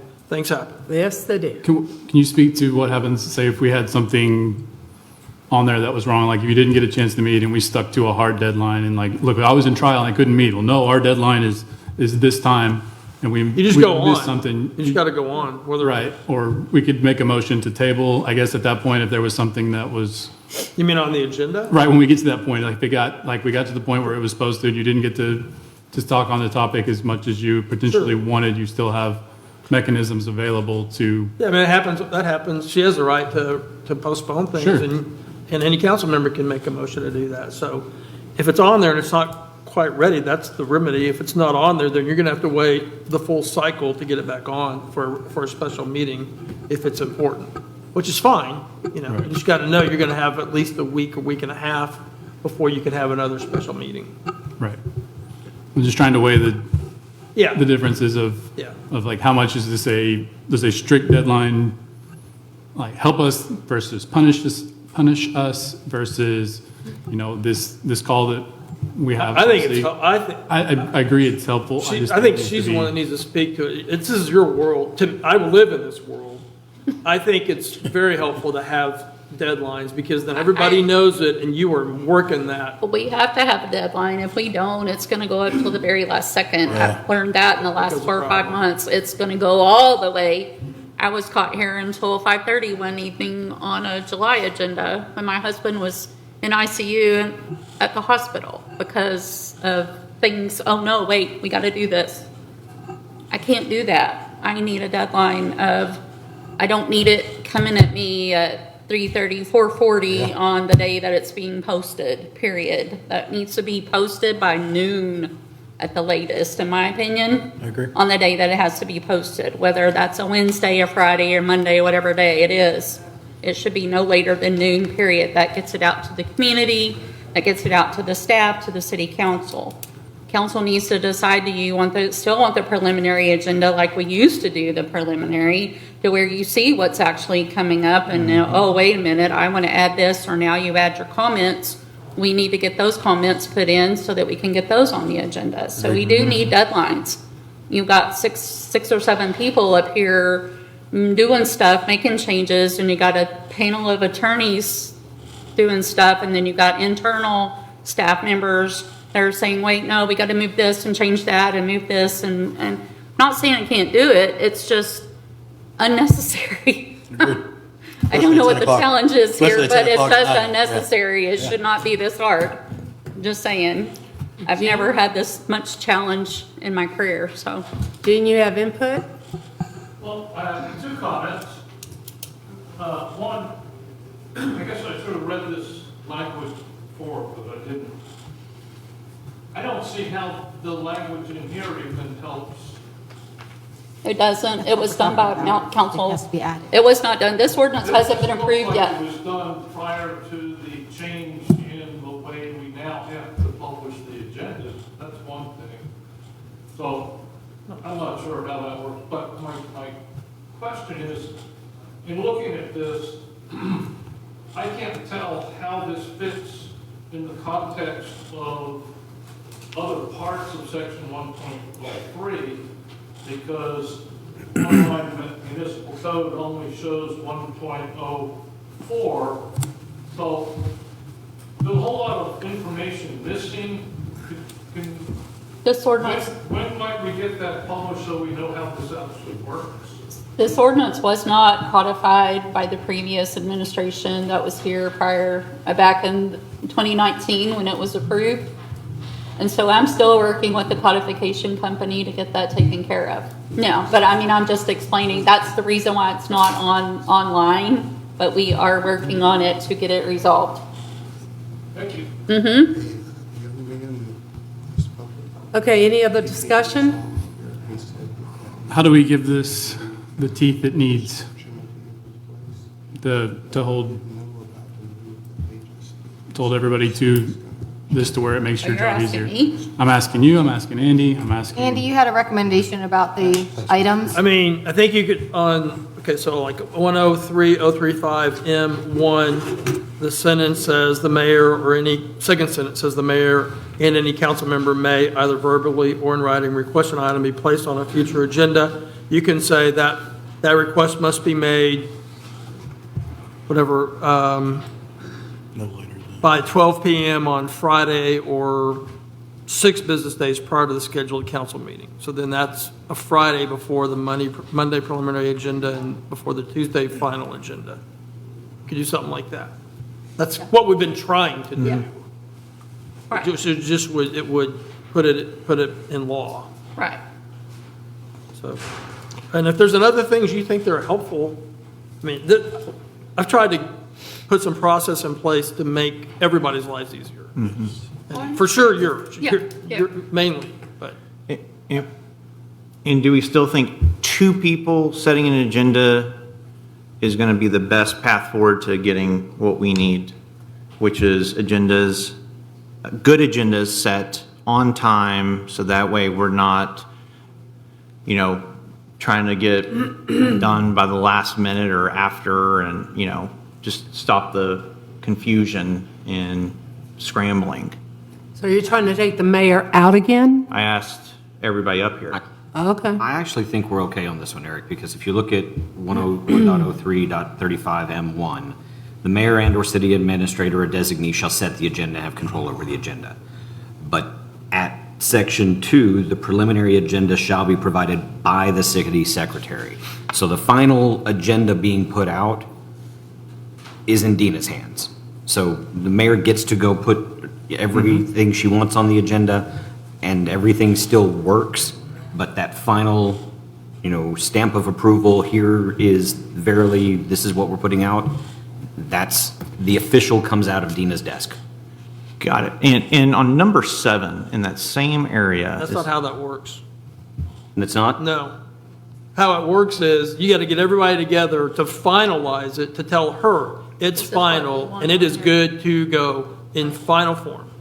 I think the deadline That's the interplay, is Yeah. getting everybody together to look at it, to go, is this final, is this final?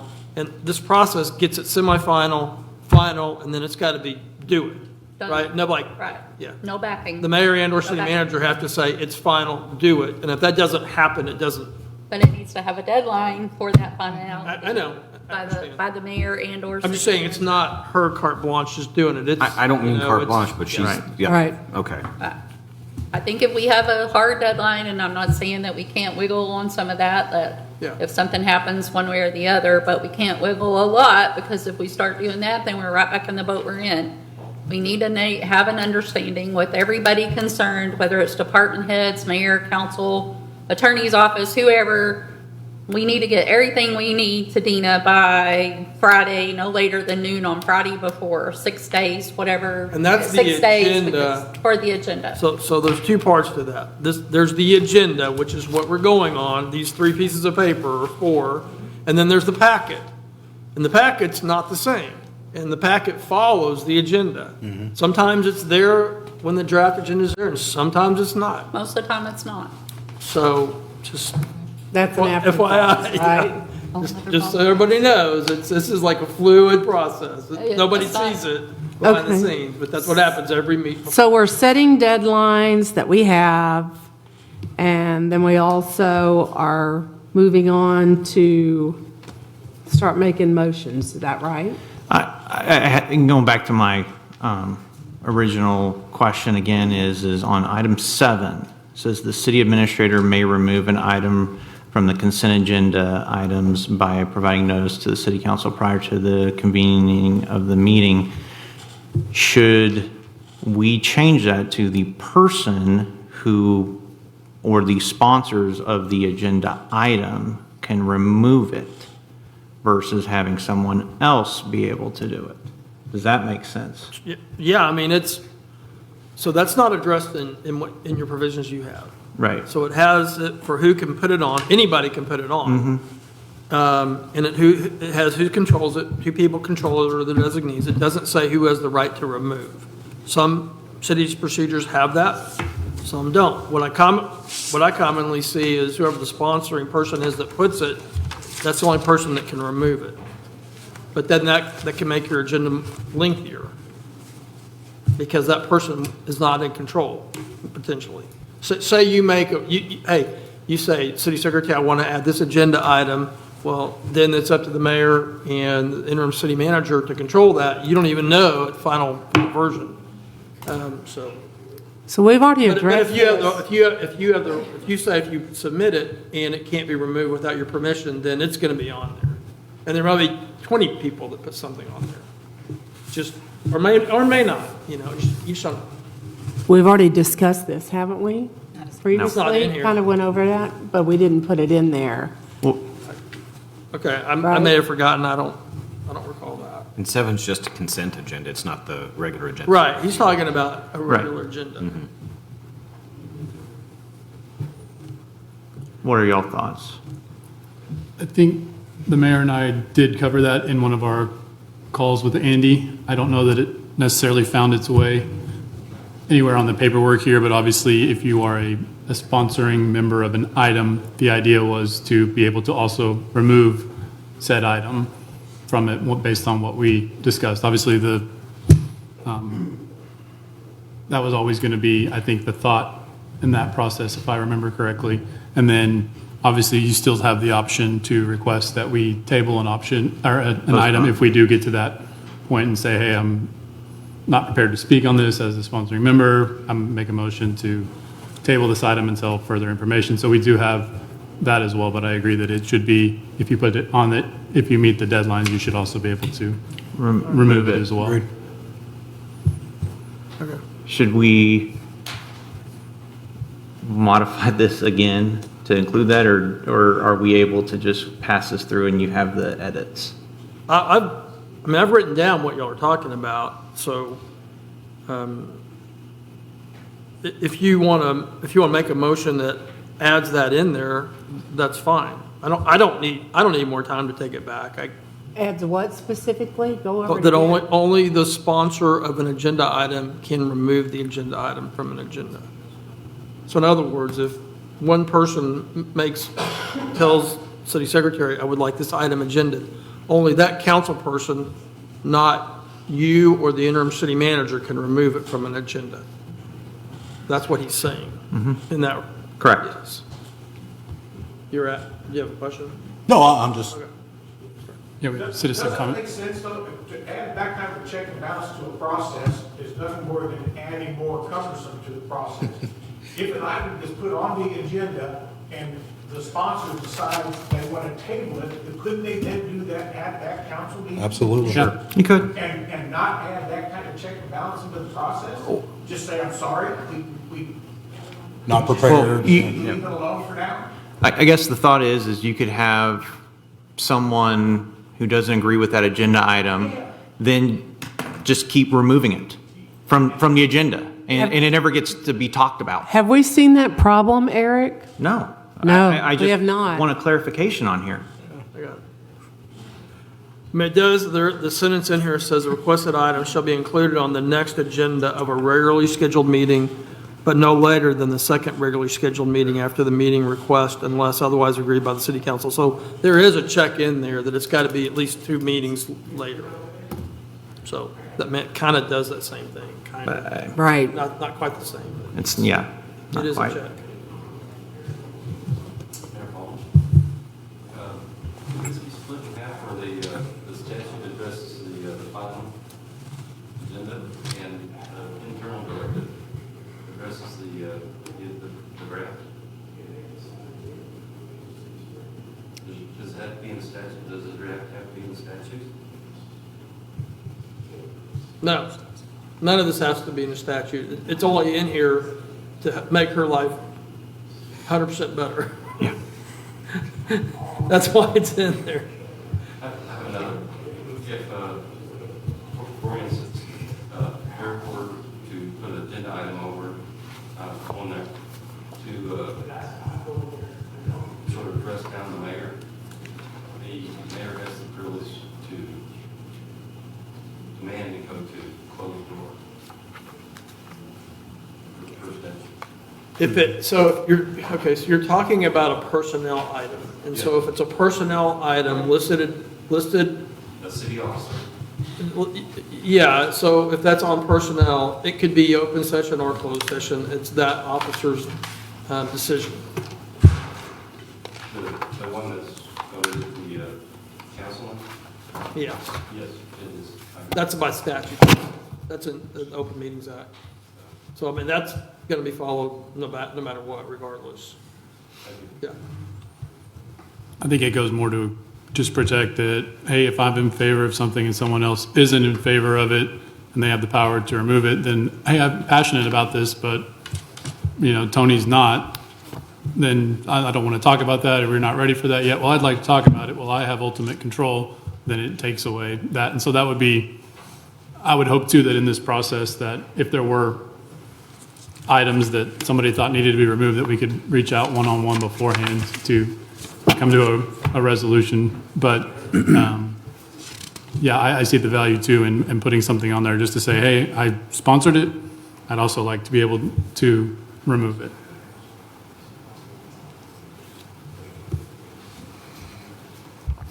Back to a motion. Anybody want to make a motion?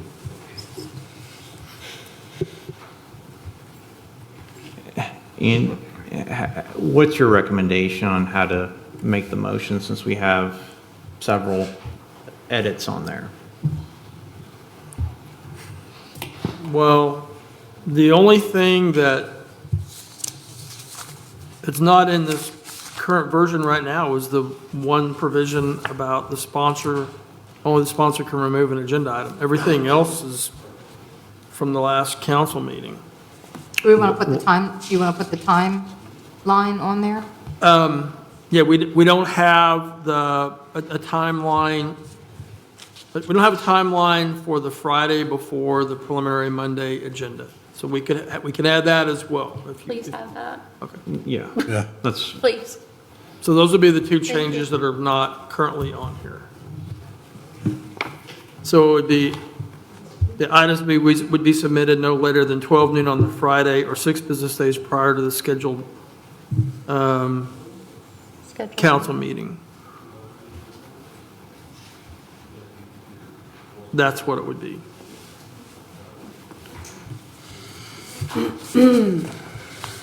Yeah, Friday or 6 business days before the prior scheduled council meeting.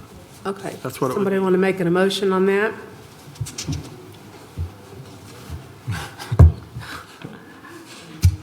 You want me to clarify the two added provisions? Yes, and then somebody please. can make a Let's motion? do Okay. it. So, on the procedure, I would add under 103.035 M1, I would add that a sentence that says agenda items must be submitted to the city secretary no later than 12 noon on Friday, or 6 business days, prior to the scheduled city council meeting. So that's one addition.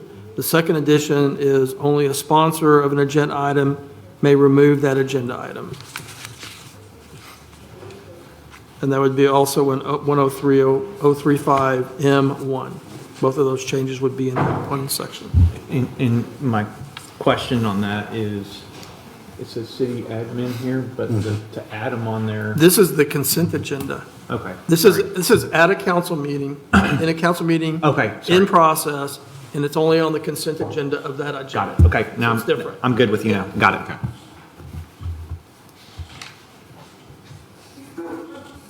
All right. Now, somebody wants to make a motion. I will make a motion to approve amending an ordinance to the City of Willow Park, Texas, amending the City of Willow Park Code of Ordinances, Chapter 1, General Provisions, Article 1.03, City Council, Division 2, Governance Policy and Rules of Procedure, 1.03.035, Meetings, subsection M, Agenda, providing mayor and the city administrator has control of the city council agenda, including supplements and amendments, providing for savings and severability clauses, and providing an effective date with the 2 amendments as previously provided by the city attorney.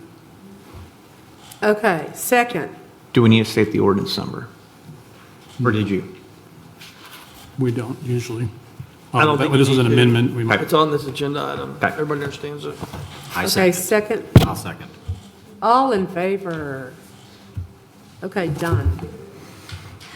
Now we're moving on to 14. For clarification, what is the ordinance number you just passed? It will be 926-25. Thank you. Okay, item 14, discussion regarding October 30th, 2025 water leak in Bull notice. Is Mayor Teresa Palmer and Councilman Scott Smith and interim manager Tony Fisher. Tony, would you like to give your report? Sure. Rose put in, we have in the packet, there's an after-action report for the boil water notice incident of 10/30/25 to November 1st of 25. So it was discussing the water interruption that we had. There was a boil notice that took effect.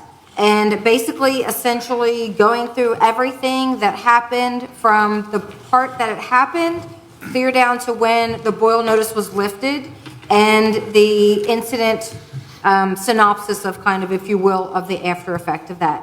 So I will say that the couple of things that we learned was that, first off, is that any time that we do any kind of repair on anything, that we'll post it on our Facebook page. And that way you know what area, and I believe that we did already, but that way you'll know that things are happening around you. Even if it's not directly around you, you should realize the fact that we have an aging infrastructure, and at any point, one problem could cause something else. So always be prepared that you've got water, and just be prepared for the fact that something could happen. You're on public infrastructure, that something could happen. So that's the one thing. But I just wanted to say that you're going to kind of go into other things about that, but I wanted to commend that the staff did exactly as they were supposed to with that. We also called all of the hospitals, schools, businesses that weren't able to serve lunch that day. And so just anything that was happening that day for the restaurants, for the school interruption of what they had to endure, as well as the hospital, to make sure they did exactly what they were supposed to do in protocol for that. So I just wanted to tell them that was a great job. Our Public Works really knocked it out and did it as quickly as they could. So thank you to Chase McBride, for our Public Works Director, and for all the staff and for Rose Hoffman and for Mandy McCarley that did all the call outs for everything. They just did a great job of snapping into action, notifying everybody as quickly as possible, sacrificing training opportunities and other tasks to take care of our water customers. So I just want to give them a shout out. Okay, so I appreciate the team staying through the night to fix the problem. I received a call from the headmaster of TCA, and I think going forward from his suggestion is when we took the system down, we knew it was scheduled to go down Wednesday night. If we had called him, his contact on Wednesday, and said, we're taking the system down, your water system's going down, and we project that it'll be back up 7:30, let's say, the next morning, he would have really appreciated the heads up, because if we do that new process going forward, just to call the individual entities about scheduled takedowns, especially school. We had 300 kids that were affected by the lack of water. The headmaster, Craig Smith, that called me, TCA had to purchase water and wet wipes to get through the water issue, scrambling the morning of the problem. Since this is a discussion only, we can't take action, but I don't think we necessarily need to. I think calling businesses and warning them, if we had a procedure and we were fulfilling it, I think calling businesses, especially one like TCA, and warning them potential sanitary issues should be standard business practice. So I would think we could call them. We know it's going down Wednesday. You're going down Wednesday night. Craig Smith and your contact, give a little call. Hey, your system's going down, but odds are it's going to come back up tomorrow morning. Our schedule shows we will be back up tomorrow morning. He definitely said he would have really appreciated that, because the calls, he started getting them about 7 a.m. and I've got the time frame. He had to deal with it the day of. And it could have been avoided by saying, if they knew they might have an issue, they could go get, the wipes for 300 kids. They could go get the bottled water for 300 kids. So him calling me and asking me that, I think we could be, good stewards and actually do that for the businesses that were affected, to call them the day of and not that next morning, because he was scrambling. And very, very sweet people, and he was very kind to me. But he called me and said, I know you're on vacation, but this is a bad issue for us. So I would ask the council that next time that we go through this and put it on the agenda again, I would hope that we change our process and call them the day of, to say, could happen, let's be prepared. Mayor Palmer, I've already implemented that. Okay, so we're going to do Yes, that. ma'am. Yes, Sweet. Okay, so we're good to Can I go. ask a clarifying question on that? Mm-hmm. So if I'm understanding your desire and your wish correctly, and your instructions, Mm-hmm. anytime we do a water project, Mm-hmm. you want the staff to personally pick up the phone and dial every potential impacted business? I'm saying that you had 300 kids. That's a huge issue. And I get it. I don't know how many businesses we have, but if they're affected, if you've got like one person, if you give me a call, I've got my business open and I'm going to have a water issue, not an issue. But this is a huge issue for 300 kids. We all have to admit that. Well, pretty much what we had talked about was that it was for the hospital and the schools. Right. Because those are impacting a larger amount of people. Right.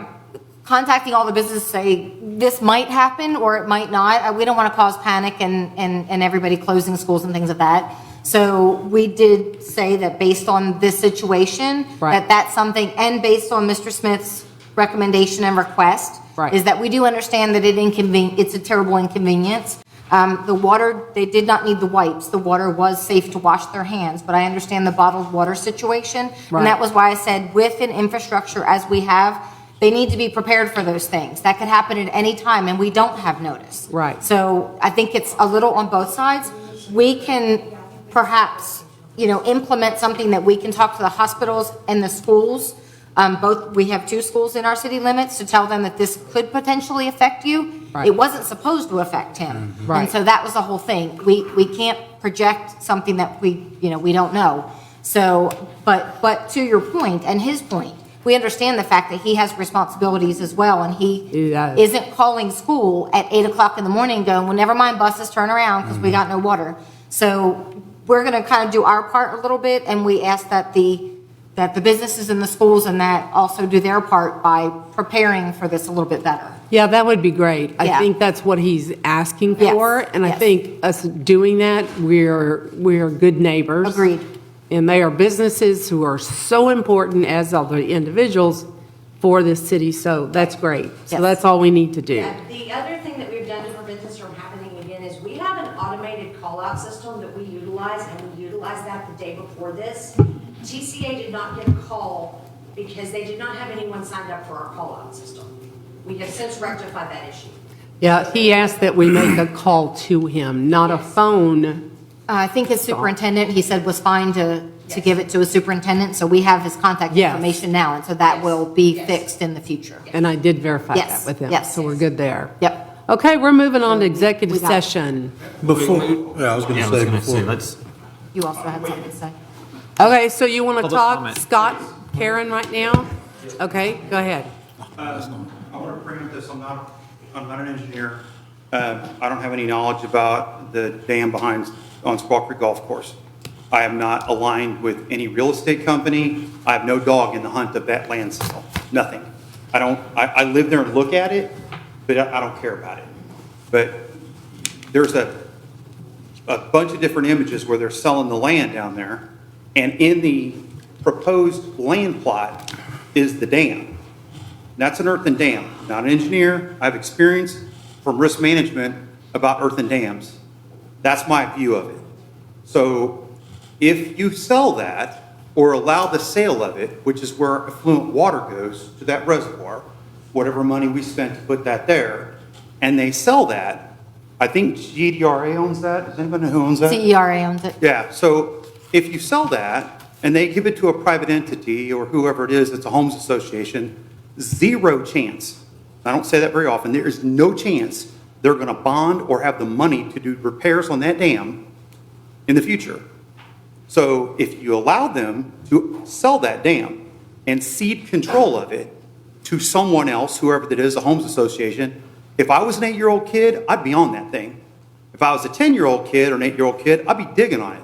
And if you Google anything about earthen dams, the outside part's called the heel, and it talks about digging or excavating there. And every single search entry, I'll take you to lunch, if you find one without it, says you need to use extreme caution digging near the heel of a dam, and you have to have an engineer come out and do a site survey to tell you whether you can do it or not, and you need to know what the safe distance is.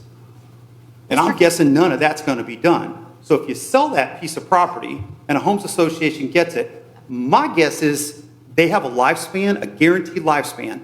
And I don't say guaranteed, they all have a lifespan. I don't know if the one in Willow Park's got 2 months or 200 years. I don't know, but it's got a lifespan. Who wants to inherit that bill? Through a Mr. fair Karen, bill? I think I can help you a little bit on that. I get what you're saying, and we absolutely are watching that. The staff went to CERA to try to build a trail on the top of that, and the soil conservation would not allow for us to go near it because it would stress the integrity of the dam. So I can assure you that there's at least 6 people that are even older than I am that will never let that happen. The other thing too is that we've already talked to Baird, Hampton and Brown. Don't know who that is. It's an engineering firm that's in Okay. Weatherford, and they have excuse expression, it's true, he's a dam engineer. And so, and he has done studies, and he was the one that went to the board to speak to them about it, and they absolutely know, hey, no wow would ever let us even do a bicycle trail that's dirt on the top of that. Roger that, but if you sell it, Well, somebody else we're needs also, control of it. remember too, we also are the floodplain administrators for the city. So Gretchen Vasquez, our city engineer, is our floodplain administrator, and she is well aware of the fact that if that dam breaks, which our effluent goes into, you have literally 2 minutes to get out of Dodge. So we're watching it, and we've been in touch with the realtor for it, so I assure you that I feel you. My strongest suggestion would Yes. be, they move the property line on the sale. Yeah. Whatever the engineer says is a safe distance. Yeah. And make the oldest, deepest pocket keep it. Whoever that is, Yes. Lockheed Martin, they I think print, it's they ERA, print money. yeah. I don't care who it is, keep it, because the sole concern up here is I don't want the city of Willow Park to be the deep pocket Right. that ends up doing $100,000 worth of repairs to it. That's my sole concern here, is that somebody else keeps it. I don't want that. And I'm sorry, I turned that into a conversation, and that was your time to speak, so I apologize. I just wanted No, you you're golden, ma'am. to know that Good. that we're on it, and we And you have a damn engineer? got a damn engineer. Thanks, Scott. Gene? A quick note on that.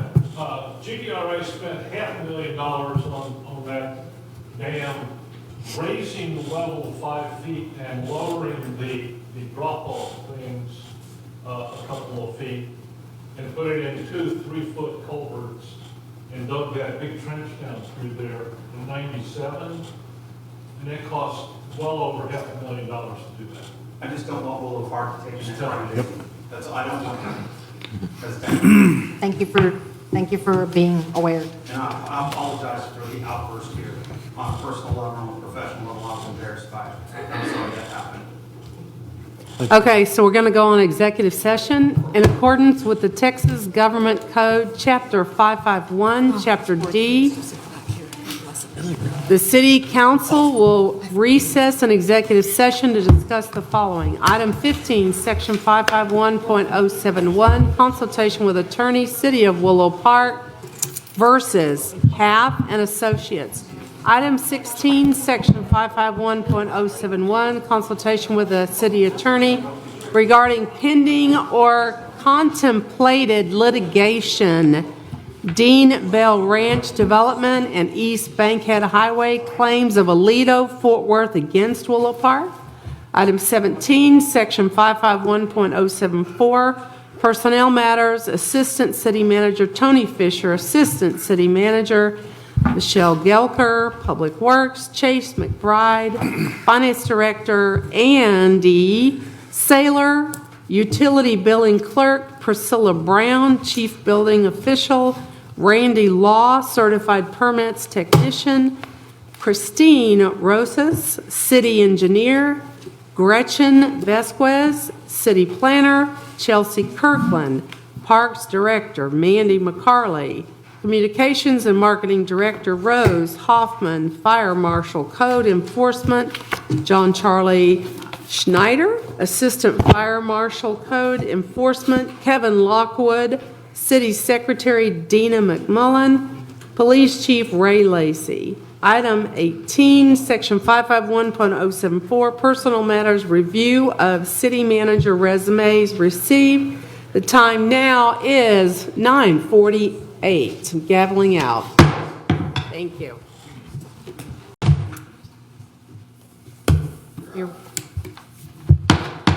Okay, we're convening into open session in accordance with the Texas Government Code, Chapter 551. The City Council will reconvene into the regular session to consider action, if any, on the matters discussed in executive session. It is 11:10 at night. Okay. So, on number 19, we're not doing anything right now. On information items, we're on 20, City Council comments. We have Councilman Smith. We're not going to do anything on that right now. What's that? The councilman comments? Yes? Yeah, absolutely. I was just going to throw it out there, like when,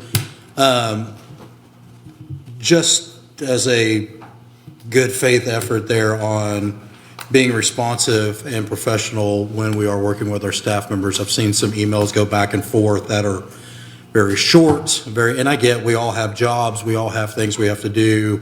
Sometimes responses are in the vehicle or anything else like that. I just want to throw out that our staff deserves more from us as far as responsiveness, timeliness, and professionalism. So that's where I was with that.